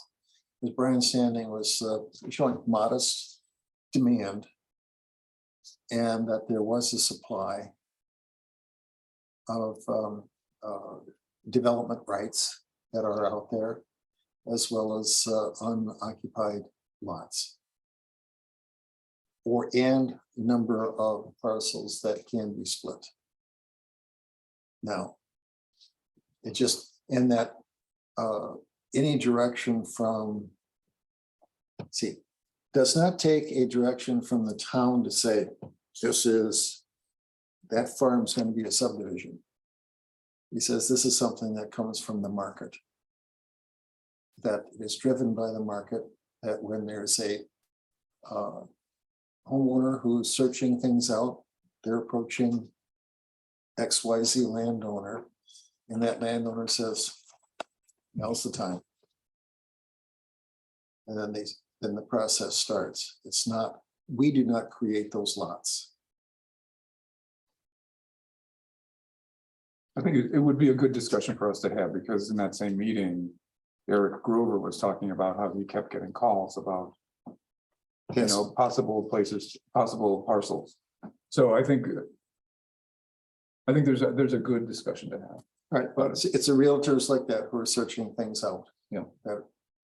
That start creating lots Right, that put it out there for people to be taking advantage of. right. And I'm not saying necessarily that 100% contradicts what Brian Standing said, but it nudges up to that point. Mhm. So I think we may have a couple different perspectives of the information we're getting from, say, Brian Standing and from an Eric Grover and wherever. But it would be great to talk through it. Right, and I don't think their comments were not in conflict. They were very much in, I think very much in sync. That Eric is sort of the pusher of the market. And that there are opportunities out there. You're not short of development rights. So what about, the other possibility, maybe by January, they'll know what Dane County has decided with Jerry Jensen, what he wants to do there, and that's another area that would be a big possibility. So my suggestion is we kind of go back to what we talked about with the new board members, and for you to just give a short presentation on levy limits. So, and a review for everyone, so everyone knows why we're looking at a little development somewhere. And, you know, I think there's all of a sudden going to be more to open up with some of the stuff on Windbridge possibly. So Jerry Jensen has applied to have lots. He already has the lots. He's just looking at moving. Moving them, sorry, yes, moving the lots. Jerry Jensen has applied to moving his lots. He was requesting to put them at the end of Windridge. I've sent things out. The Dane County has said they do not want that to dead end. They want Windridge to connect to Glenway. So Jerry has come into the office to see about what the road restrictions are for putting in a road that would attach to Glenway. I don't know that he would do it all now. It would make the lots not be a cul-de-sac, but would make 3 additional lots. He would like 4, but then he would have to create a plat. The village would be okay if the town put additional lots in here, we know that he is entitled to his lots regardless. And I asked Dane County and they would be also okay for some additional lots in this area right here. So many splits does he have coming? How many He lots does he have? has, I don't really know. It's hard to, if he has 5 lots, 4, 5. You're limited to how many lots you can create without creating a plat. So he was doing it by CSM and not doing it by plat. They're still working that out, so I don't know what they've decided. So what does his density study show? Right, He, like Arlen said, he already has taken his lot, so they're already laid out. He's just moving them. So originally they were off of Town Park Road sure. and he's moving them up so that it would be more of a connection with this existing neighborhood. So you don't know if it's Again, 4 or 5. I'd have to look again. Okay. There was a couple different suggestions that the county made for him. But Okay. they asked if Shield would ever go to Town Park Road. And I talked to Steve Rutt and he said no. They put in quite a elaborate brick walk. Yep. In path to that, 5 years ago, they put that in so cars couldn't go through. yeah. And so You it designed it. would be here. You did. And the village, we thought that this red line was what the village said we had to stay in, but I met with Elise Cruz again. And she said, no, it's the yellow. They want us to stay out of the yellow. The red just indicates where they can provide water and sewer. So they would be okay. Roger Lane said they would be okay if we put some housing in here. So it's an area to think about. This area right here is, one of these is Beth Cox. She has approached us about wanting some lots, and I think she did have some buyers at the time. So if there were areas for development, you may want to consider something here, since that is where we have some existing asks. Okay. Anything else, Arlen, on, I think that's a primary thing. We've already hit the big news on Andy, and I think we're trying to move forward with the comprehensive plan. so plan on December to have a joint meeting? That sounds like a plan. 21 Anderson Farm Park, I see there's some stuff in here. They have a brand new meeting on September 21st. They have not started meeting in person yet. I wish they And I would. have a comment. Yeah. I was over there today and there was a big sign from Dane County, beware. They have been recent smash and run windows if they're walking the dog. Now, I knew that it happened maybe a month ago or 6 weeks ago. But it's continuing to happen. And the cars that are parked in the parking lot? Yeah. Really? Yeah, so when you're walking the dog, you can be way the other end and come back and they can figure you're gone, because there's not very many cars. There are people watching, they smash and take whatever's in there and run. Oh, they're taking stuff. Yeah, I haven't heard that. yep. I mean, I knew it was kind of happening, but they had big warning signs up today. Wow. Yeah. I'll go start putting some cameras up maybe. They should. That's not good. No. Okay, council report, Kurt's not here, doesn't have nothing.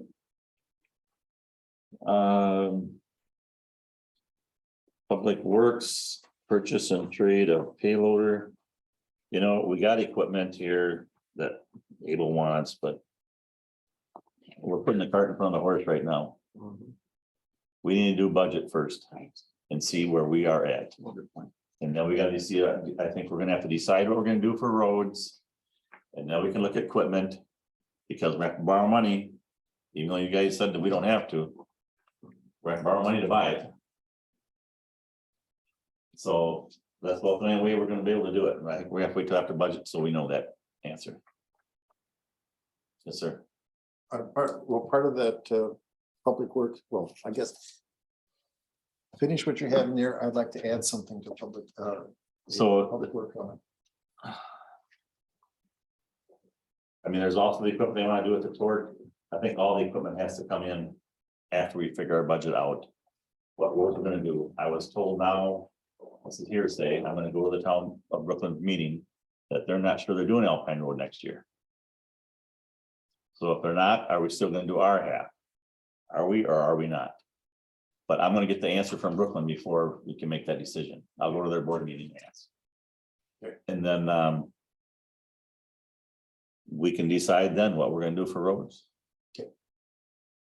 Extension, piggybacking on that, I met with Abel on shooting at looking at the Alpine Road as to what the work is going to be.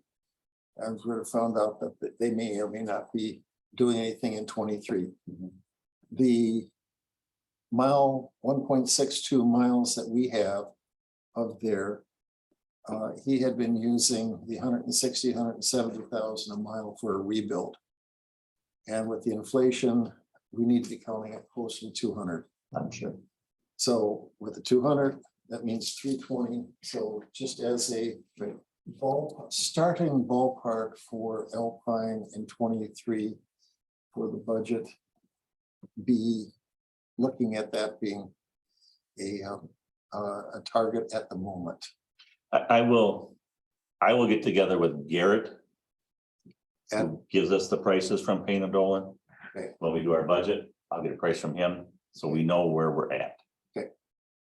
Okay, Can I get, if I could join you on a learning session if it works out? If I could well, he'll join just tell me over the phone approximate. It's not gonna be a solid figure. Oh, I But just for us, for a understand. budget purpose, he's gonna say $200,000 a mile or 220 or 180, It's a number. right? At least it's something for us to look, and he'll give us a high figure, then when we get down to the nuts and bolts of it, then yeah, you wanna get involved, that's fine.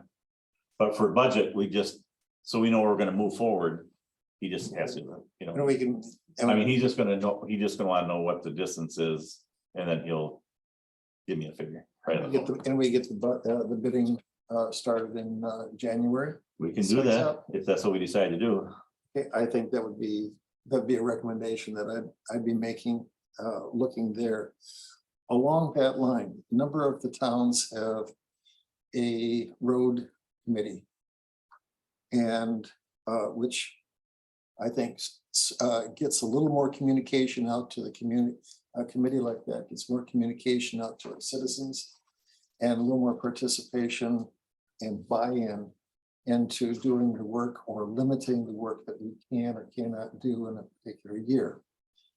I would suggest and get your input as to, can we reactivate our road and safety committee that was formed 12 years ago? Well, the Oh, last longer meeting than was that. 2011. Yeah, so it's I mean, 11 years ago, It's been so quite a it's few years. defunct. But start over again. And if we're advertising for a plan commission member, can we advertise for possible road committee members? Also, and start looking at something that could be started in 23. That when in the spring, if they get themselves indoctrinated to Mhm. writing the roads, and Abel was talking resources of some of the people that are knowledgeable in crack repair, just repair the Mhm. roads to help educate those members into, Fine with me. and then that would also be looking at the safety issue, which could be like the Lincoln Road thing. That, I think that is a good possibility. Yep, we can do that. So, do we need a motion to have Jennifer put an ad in the paper for that as well? Or You want to put it in the paper, just want to put it on the website. website, how do you do it? Well, I'm putting the plan commission in the paper. So are you wanting it to be an add-on to the plan commission? Or are you? I guess you could put it on both on one. All right, then I'll advertise for both of them the same and I'll send it out and just get your okay for it. Yep. Okay, I can do that. How many people you want to put on that committee? Pardon? How many people do you want on that committee? 3 or 4? I'd say 3 or 4 to be max. That'd be about it. And I'd be looking at that, they would most likely be meeting 3, 4 times a year. Yeah. Something in the spring, and then sort of preparation for the following year's budget and work. So you would be, Their eyes and ears on the road are. you would be one, so are we looking for? Then looking for two, so I could advertise looking for two voting committees, so then you'd have a committee of three, or are you looking for four to have a committee of five, or are you looking three to have a committee of four? Then I can say how many, I'd say we do 4. looking for, Right, for total. so looking for three members. Can I maybe piggyback on this public works item for a second? Yep. And it has more to do with public works facility and also the office facilities. So I was chatting with Abel and Jennifer about the shed, the garage, documents that are stored in the shed, need for space, and need for some changes to the buildings.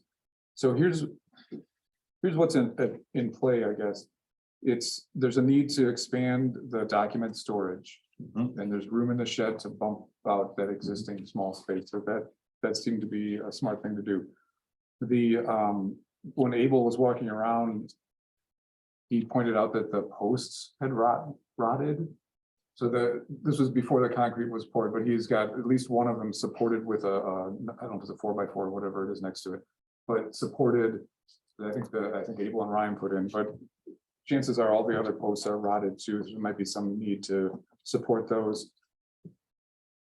He also mentioned that in the garage that they're out of space, especially in the winter, I think he said, and had the idea of putting another bay on the north end. So in between the shed and the garage. What that would allow them to do too, besides using that space, is that they could carve out their desk area with computers and whatever else is there. Is not enclosed, and so just putting some walls around it to try to keep the dirt and dust and grime out of it might be a great idea. The one thing we talked about that I think is off the table now is there was some original discussion about putting an overhead door on the west wall of the garage, but I think at this point, since it's been tinned around, that he is not concerned about that part. But anyway, so I guess what I'm getting is, this might be mostly informational again, but if nobody objects to it, I can keep moving forward with this to get some idea of like how we would do this, what it would cost, whether ARPA funds would be appropriate for this or not. The number that we just all pulled out of nowhere was maybe 50,000 for all of it. You won't even touch it. To put a bay on, that bay will cost you $100,000 at least, at least. Okay. Plus you gotta move your natural gas, because that comes in from that side. You're probably talking, what, 150, 175? I guarantee that. I guarantee that. Okay. Yeah, you won't touch it for 50 grand. If you do it for 50 grand, there'd be all kinds of them going up. You ain't touching it for 50. Okay, how about if, okay, so that's the bay itself, there are other things on the list. What you could do, and this is a thought. You might be able to put something on the east side where that door entrance is and make an office. You already have an access. You can make an office there. That wouldn't run you too much money. It's still gonna cost you probably 20, 15. But you can make an office big enough. And maybe you can make that big enough to put your records in too. I think he Unless- was concerned about being so far away from the railroad. I don't, that was what Wayne, I don't know. or I'm sorry, that was what. Well, I mean, he- how big an yeah. office do you need? You know, I mean, if you go 10 by 10, that's pretty good size for what they use for an office.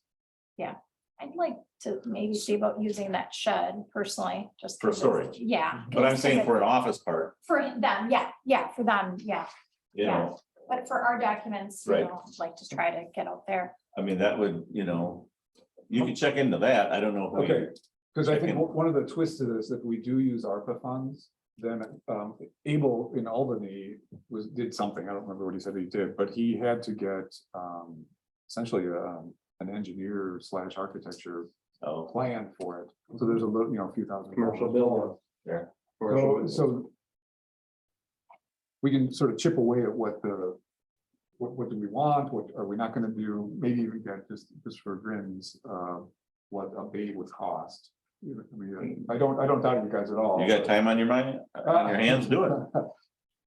All right, so I'll keep Next thing going. is how we're gonna pay for it. Right, Mhm. well, that's what I'm saying. Everybody's If got it's- big ideas and we ain't got a lot of money. Well, that's true, like, and if it's, if it turns out to be a $200,000 project, then that's not, that wipes out, 2/3 of our ARPA funds, but if it's, but if we dial. If the bay is not an option and the other things are not extraordinarily expensive, then maybe that is an option for ARPA funds. Well, as far as them posting that shed, if that was an issue, then it should have been fixed before it was spent. That's what I was just gonna say. And there's only one that's broke. Yeah, I'm not sure. I don't know the whole inventory. I mean, there was some discussion about how it would have been ideal if it was done before it was changed around. Yeah, so why didn't he bring that to the board before now? Because if that was that rotten, it should have been done before it's done. You're not gonna do it now. Mm, You got cement all around them posts. Yeah. It's not gonna go anywhere now. With the cement. It's not. They can sister on the side of it. So- Wayne, can I say something? Sure. That them posts were put ground. They put 6x6s, they bolted them to the other ones. They're fixed 2 of them. There was 2 of them rotten. I was in there today and they did a real nice job on them. They're in good shape now. Okay, thank you. Thanks, Arlen. I think that's what Abel was saying, that to do something similar if need be to the other posts. Okay, so I'll keep chugging along on that. Okay. And I'll just mention that I asked Fred, because if they could just take a look, if he knew of someone to take a look just for the expansion of that storage area for okay. us, if that's okay. How big an area do you think you gotta have? Well, I was talking, we were out there and Abel and I don't know, but there's like another post. So he was like, you go to this post or go to that post. And I was like, it's gotta be bigger than what it is. So if we go up to another post, that's fine. I don't know what that, I don't know. I don't know. Probably. They're either 800 or It's 600. like space between those posts with, Right. I can't remember last time I was in the shed, so Yeah. there's either 7 or 8. Yeah. there you go. Yeah, So I will have Dan Hefty of Hefty Construction come in and have to take a look and get a bid. And then if you want, you guys have any other suggestions? Yep. For anybody that wants to bid it and have at it, but that's my recommendation. That's what I'll- If you're going to be having, you're going to be putting an addition on, just make sure that you have. Makes it roll. we would like to Yes. go up. So right now, it's kind of like a coffin, like space Yeah, well, in there. let's- So if we could go all the way to the top of the ceiling, that would be really helpful too. Does that satisfy the storage needs now? It would, if we could go over and up, it would satisfy it now. Hey, what about tomorrow? I would go one One more. more over. Yes. So if you have, so I'm just trying to get, how big is this bread box that we're trying to build? So that would be And where's 14 the best place for it that keep the critters out and? Amazingly, there are no critters in what's there now. So as long as we could build it just the It's same. already way. on concrete. You're on concrete? That's office, the vault out there is already on concrete, so it's supposedly as good as the critter proof as can be for a concrete tin shed, but nothing's been in there, so. I mean, it's old stuff that's in there. We just need to move the stuff that's and get it. Okay. Keep so many years worth. If you can make it a decent projection as to what it is that needs to be, and then in addition to that, we're looking at an office for Abel and Ryan, or what? I think that was To one thing that enclose they the would. space. they I don't know what the would like. dimensions would be on that, so I have no idea. I mean, we had talked about possibly renting a storage unit next door here Yeah. too. That would be the other option if the board would want to consider that instead of building that out there. It just seemed like we had that space available. So I'd go for that over there. I you would go too. for that over there. It makes it, In the long run. it'll be Like I say, cheaper. if you can get a price on putting an office outside that door, you already got a door through the wall. maybe Dan could do that as well then. Yes. Okay. And one other thing I have to say is, met with the engineer on Lincoln and Fish Hatchery. And they moved this, we're gonna move the stop sign. They told us where to put it. They're moving the stop sign to the south and to the west. And then the village is gonna come out and paint a stop bar. And then we're gonna move the speed limit sign and the weight limit sign towards the pole, so it's lined up with the utility pole. And then we'll take some of that brush out of there. And see if we improve the site. We stood there for about an hour, and you wouldn't believe the people that they stop way back and then they pull up, and then they start turning when they pull up. And it's all confusion, so we're gonna get a stop bar and then a yellow line down like 50 or 100 feet or whatever. They marked it out, so And Abel and Ryan said they could do that stuff on their own. they're or not do we gonna have- paint it. The village is gonna paint it for us. Okay. All they gotta All do, the other things. yes, our guys will do the rest. What is our really, what is the village responsibility for that intersection? To paint the stop bar. Over other things, what are the responsibilities do they have? Nothing. That's ours. That's That's ours. our road. That's our road. They have no responsibility. Okay, They're painted, they won't charge us nothing. They don't do painted that. the parking lot recently. They don't charge us. They never have. okay, well, then that's good neighbor policy. Okay, thanks. So yeah, that would be good because I know somebody that ate the ditch a couple days ago. 2 people running the stop sign, so if we can get that situation taken care of sooner than later, because. I mean, I know it takes somebody to have to die to have a 3-way stop put in, which is utterly ridiculous, but. Something serious is gonna happen sooner than later, and Agreed. And my family members, all of them travel that road every day, so. I hate to see one of them. Fred, can I ask, oh, sorry. Go ahead. Fred, can I, so if Dan is gonna be out looking at the storage areas, Mhm. does it make sense to have him just take a guess at the bay? Just so we got a starting. It's business, so yeah, Okay. Yeah. That'd be great. not a problem. I assume we have a site survey of this property with the buildings on it. Showing our various setbacks. Do we? Do I don't. We found something when Arlen was looking at, he's on, I think Arlen's on. We found something at one point when we were retinning and they were thinking of maybe expanding or moving or putting on something else. And I know there are some things you can't. You were saying the gas, there's something else I Septic. can't, yeah. I don't think it is a septic because our Okay. septic is over here. I can't believe that pipe way over there is a drain field. I don't know, never checked it, so I don't know. We do have something we found, so I can But share we, that with you. we also talked about over the years of putting up a separate shed for salt. Oh, yeah, that was what it was Right, looking As at. long as you wanna get some bids, keep going. Well. I think that was- It's good to know what the For number is, sand, you know, right? I For think that sand. was for I'm sand. sorry, I said Yeah, salt. yeah, Sand. I'm getting tired. Yeah. I know. Yeah, let's keep going. But Let's keep going. It doesn't have to know the number. Separate. Anyway, you know, it yeah, doesn't mean you have to do yeah, anything. and I'm talking more about, Yeah, but I yeah. can get that for you. We do have them here, yeah. This is a question. Could we put sand in the shed of the torque?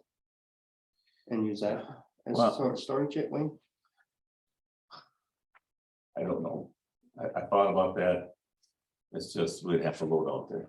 Right, when usually the John Deere with loaders out there during the winter and whatnot, so it's just a thought. I thought the same thing, but haven't brought it from you guys. Right. Do I have anything about the torque? I think we had enough discussion about the torque for tonight. When I put T in my computer, it automatically goes TORC capital letters. So yeah, no, And the same deal there, the tractor and the skid steer. We Yeah. can't do none of that stuff until we know where we're at. I'm right. T 25 senior car. Okay, so I don't know whether you noticed Rachel was on. She but was on earlier. Yep. She's not on anymore. So I have been to 2 meetings and they've been very uncomfortable. Jennifer went to 1. And we actually, stepping back, we got together with Phil Van Campen and really went over the contract to totally understand it. And there's some things that I think they could adjust and maybe take out of the contract, like there's one big section that says other, all these other people that are using the senior center, we're paying a good portion of that, and also their salaries. But we decided to take a different tact and not try to change the contract, just say we want a different contract and we cannot pay as much. with the levy limits, there's not as much money there. The other thing I did is, and Jennifer helped, I spent a lot of time, I contacted all the senior centers in Dane County to find out how they're funded by their municipalities. None of them come anywhere near to what we're paying. Now, I mean, maybe our facility is a little better, maybe some of them are a little less, but they all have a lot different ways to figure it out. And quite a few that I talked to said, gosh, it would be nice if we had kind of a uniform way to figure out how we're paying it. But when we went, the time when Jennifer was with us, and we were just talking about it, Martin got up there and said, well, you should be able to afford whatever you want. You're just not budgeting right. Get Eller to come in and they'll give you a 10-year plan and then you can afford all of this. For another $20,000. Right, I know. And so then, we felt like they were kind of not very nice to us. So then I went alone to the next meeting and they had their attorney there and it was even worse. Hmm.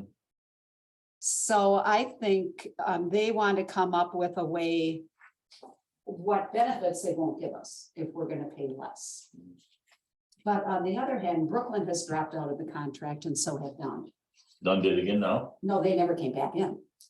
Well, I thought they gave a donation. They give a donation. Brooklyn and Dunn Right. can They donate. give a donation, Okay, but they're right. not part of the contract. The Okay, I see, contract I can see, go up okay. to 7.5% a year. I see, okay.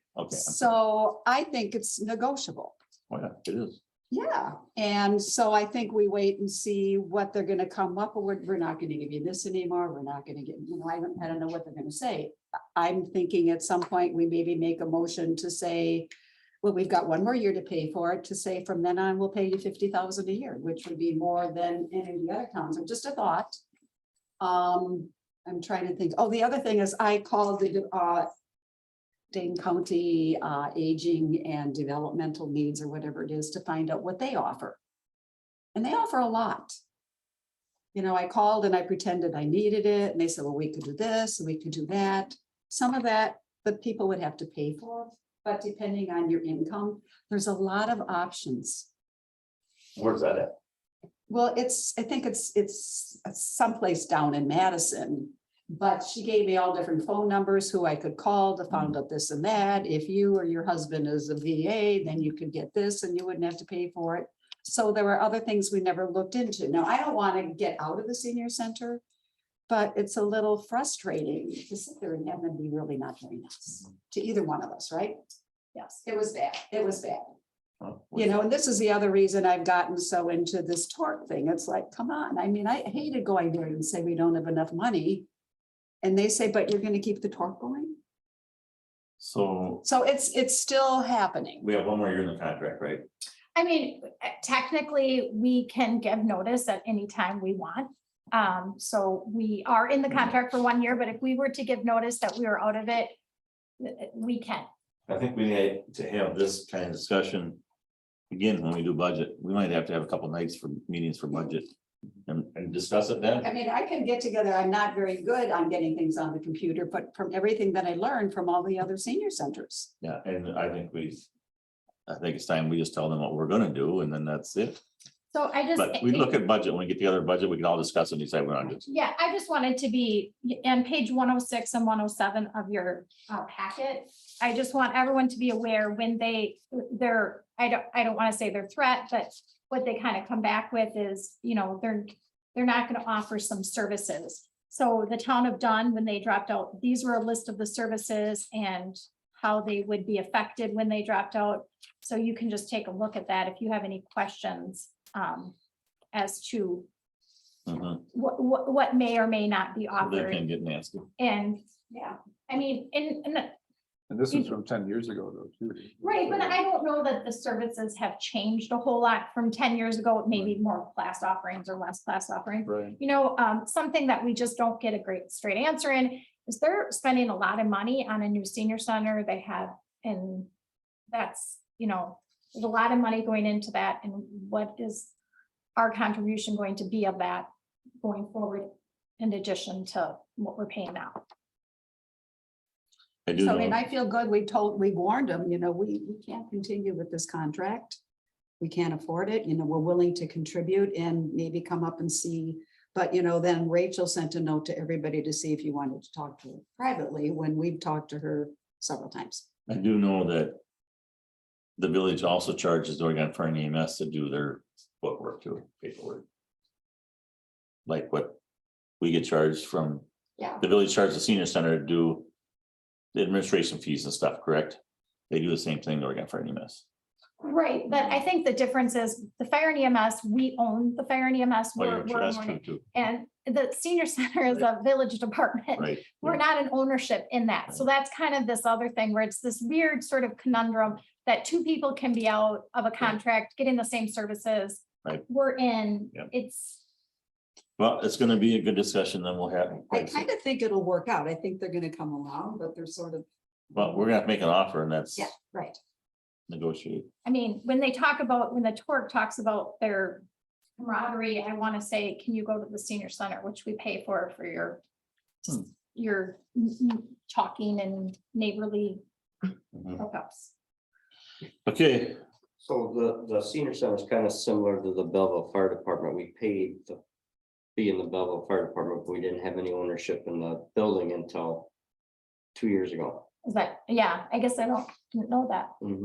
Because we paid for the capital, you know, when we did operational, but we weren't included in the capital because we didn't have any ownership In that building. of the building.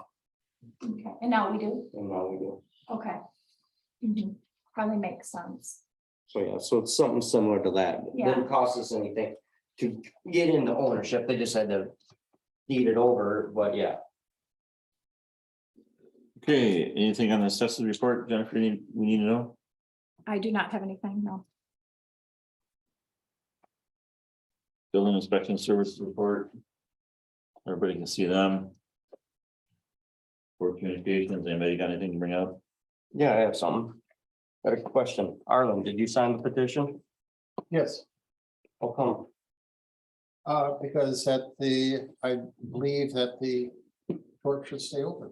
And I don't, and I, right now, I don't know what the recommendation of the court committee will be. It may be that we go to curbside.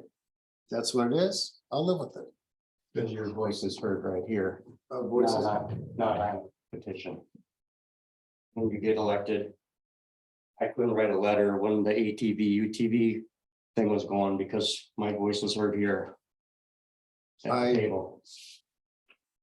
Just my own thought.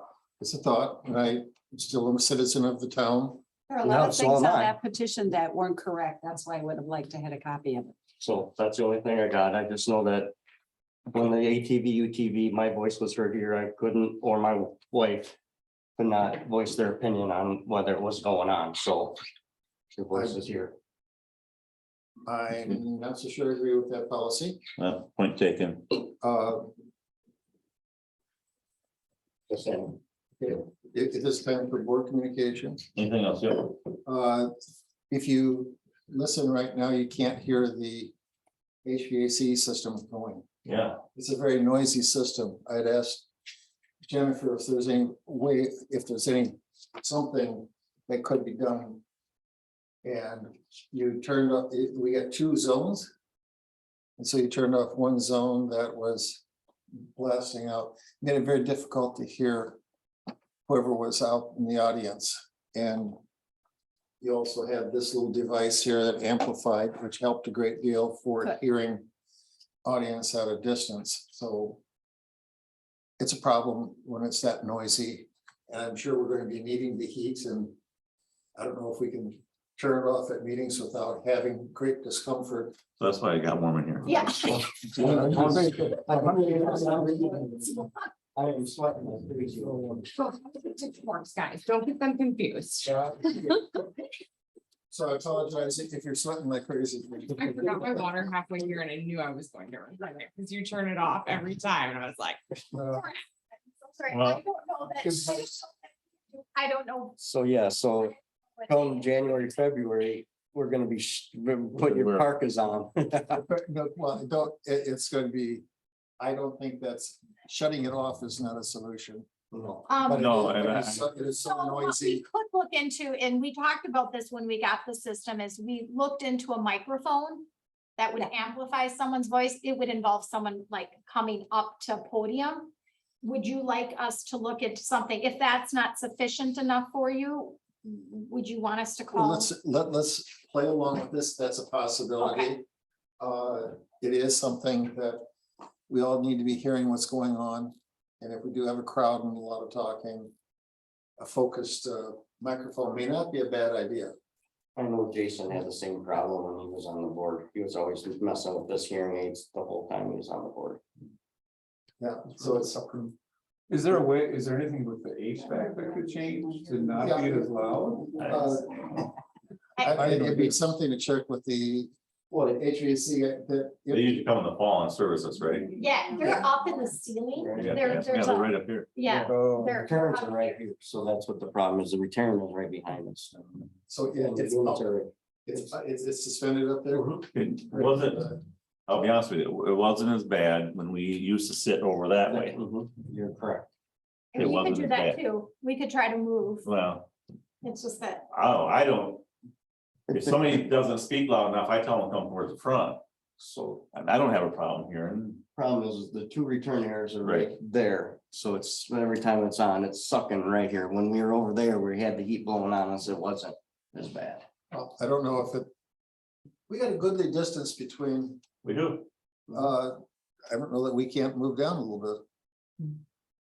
Or Yeah, are we have public hearings? Maybe we're going to be filling this room. A podium will also make you organize the crowd and make sure that only one person has the table to speak at a time. I would say is. Next time you want to shut there, I would like you to get board approval before you do. That's a good statute. Well, that's why I bring it up now, so saying that this is an experiment during a mild. Just like September. your experience. You got anything else? No, it's not gonna be mild later. I just wanted to ask you, you had made a mention in an email to me about a highway report. Would you like that to start at the next agenda as in a new agenda item? Or do you want to wait till you get your committee together? So you're gonna be meeting with the town of Brooklyn, Yep, time for a highway report to be leading into. I can tell you, yep. And then why don't, betwixt the two of us, we see how many highway report things we got. Okay, So I'll add that as an agenda item. And I will add that I'm the one who shared from Russell. He told me that the bid for Alpine Road goes under this contract and the government actually does the bidding, so they don't have any control. That's what he told me, but Wayne will find out for sure, so. Okay. I was initially throwing out the possibility of if we have one section of road and if we were building it at the same time, is this something that we bid it out together so that we don't have two companies marshaling all their equipment out there? that was the plan, but if what Jennifer is saying, It's. we don't want to go that route, we want to do our own. It's beginning to sound fussy. Yeah. And we also have the LRIP grant of 17,500. So if we are deciding not to do it, I need to look into either we postpone it or we put it into another project. Okay. So I would need to have some direction in knowing what we're gonna do to ask them how to do that. So it's just something else. Okay, Carl? Nothing. Fred, No, Okay. Only thing is when we're gonna start doing budget meetings? When would you like to start? I will probably get the Why don't you just put some dates together and throw them out and everybody can say what they can do. Okay. Belleville's gotta be coming up. Right, Carl? say it again. When's Belleville's budget meeting, I think fire and pretty- I EMS? think pretty soon. I don't think there's anything on the calendar yet. Not that I know of. But it's gotta be pretty soon. Okay, Pretty would soon. you like to start like say? when can you start, when do you want to start? I don't have the levy yet, so I'll probably get that the beginning of September at some point in time. So we can wait until after the Brooklyn Fire Joint Because Meeting. That's the Oregon's 27th. Yeah. Oregon's the Okay. 28th. Okay, And so first of like October we'll first start. week of Okay. October. Would you want to do something like before the board meeting or after the board Well, meeting, or is that too much? Let's play it by ear and see what happens. Okay. Future agenda items. Anybody got anything for future agenda items? So, no. Clerk's report and loan update. Loan updates in the back, so. Yeah, all the loans have been paid for this year, and then something we'll talk about during budget time is what we will owe on page 114. This is our statement that will be owing in loans for 2023. That 216, 218.90. How much did we pay this year? This year we paid 205,810, so our About last, 10,000. yeah, we ended one, we paid off the Bellbrook Road, I believe, loan, Yep. and then we added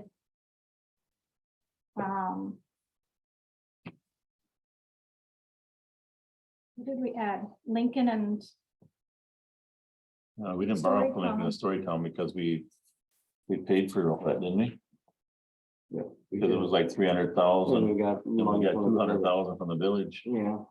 oh, What road did we do that we borrowed I'll small have to money on? look. That can drive you nuts, you want me to go find it? No, don't worry about it. Okay. 31. So. Got a motion from Fred to adjourn at 9:12. Is there a second? I second it. Second from Carl. Sorry. All in favor, signify by saying aye. Aye. Both same sign, motion carries adjourned at 9:12.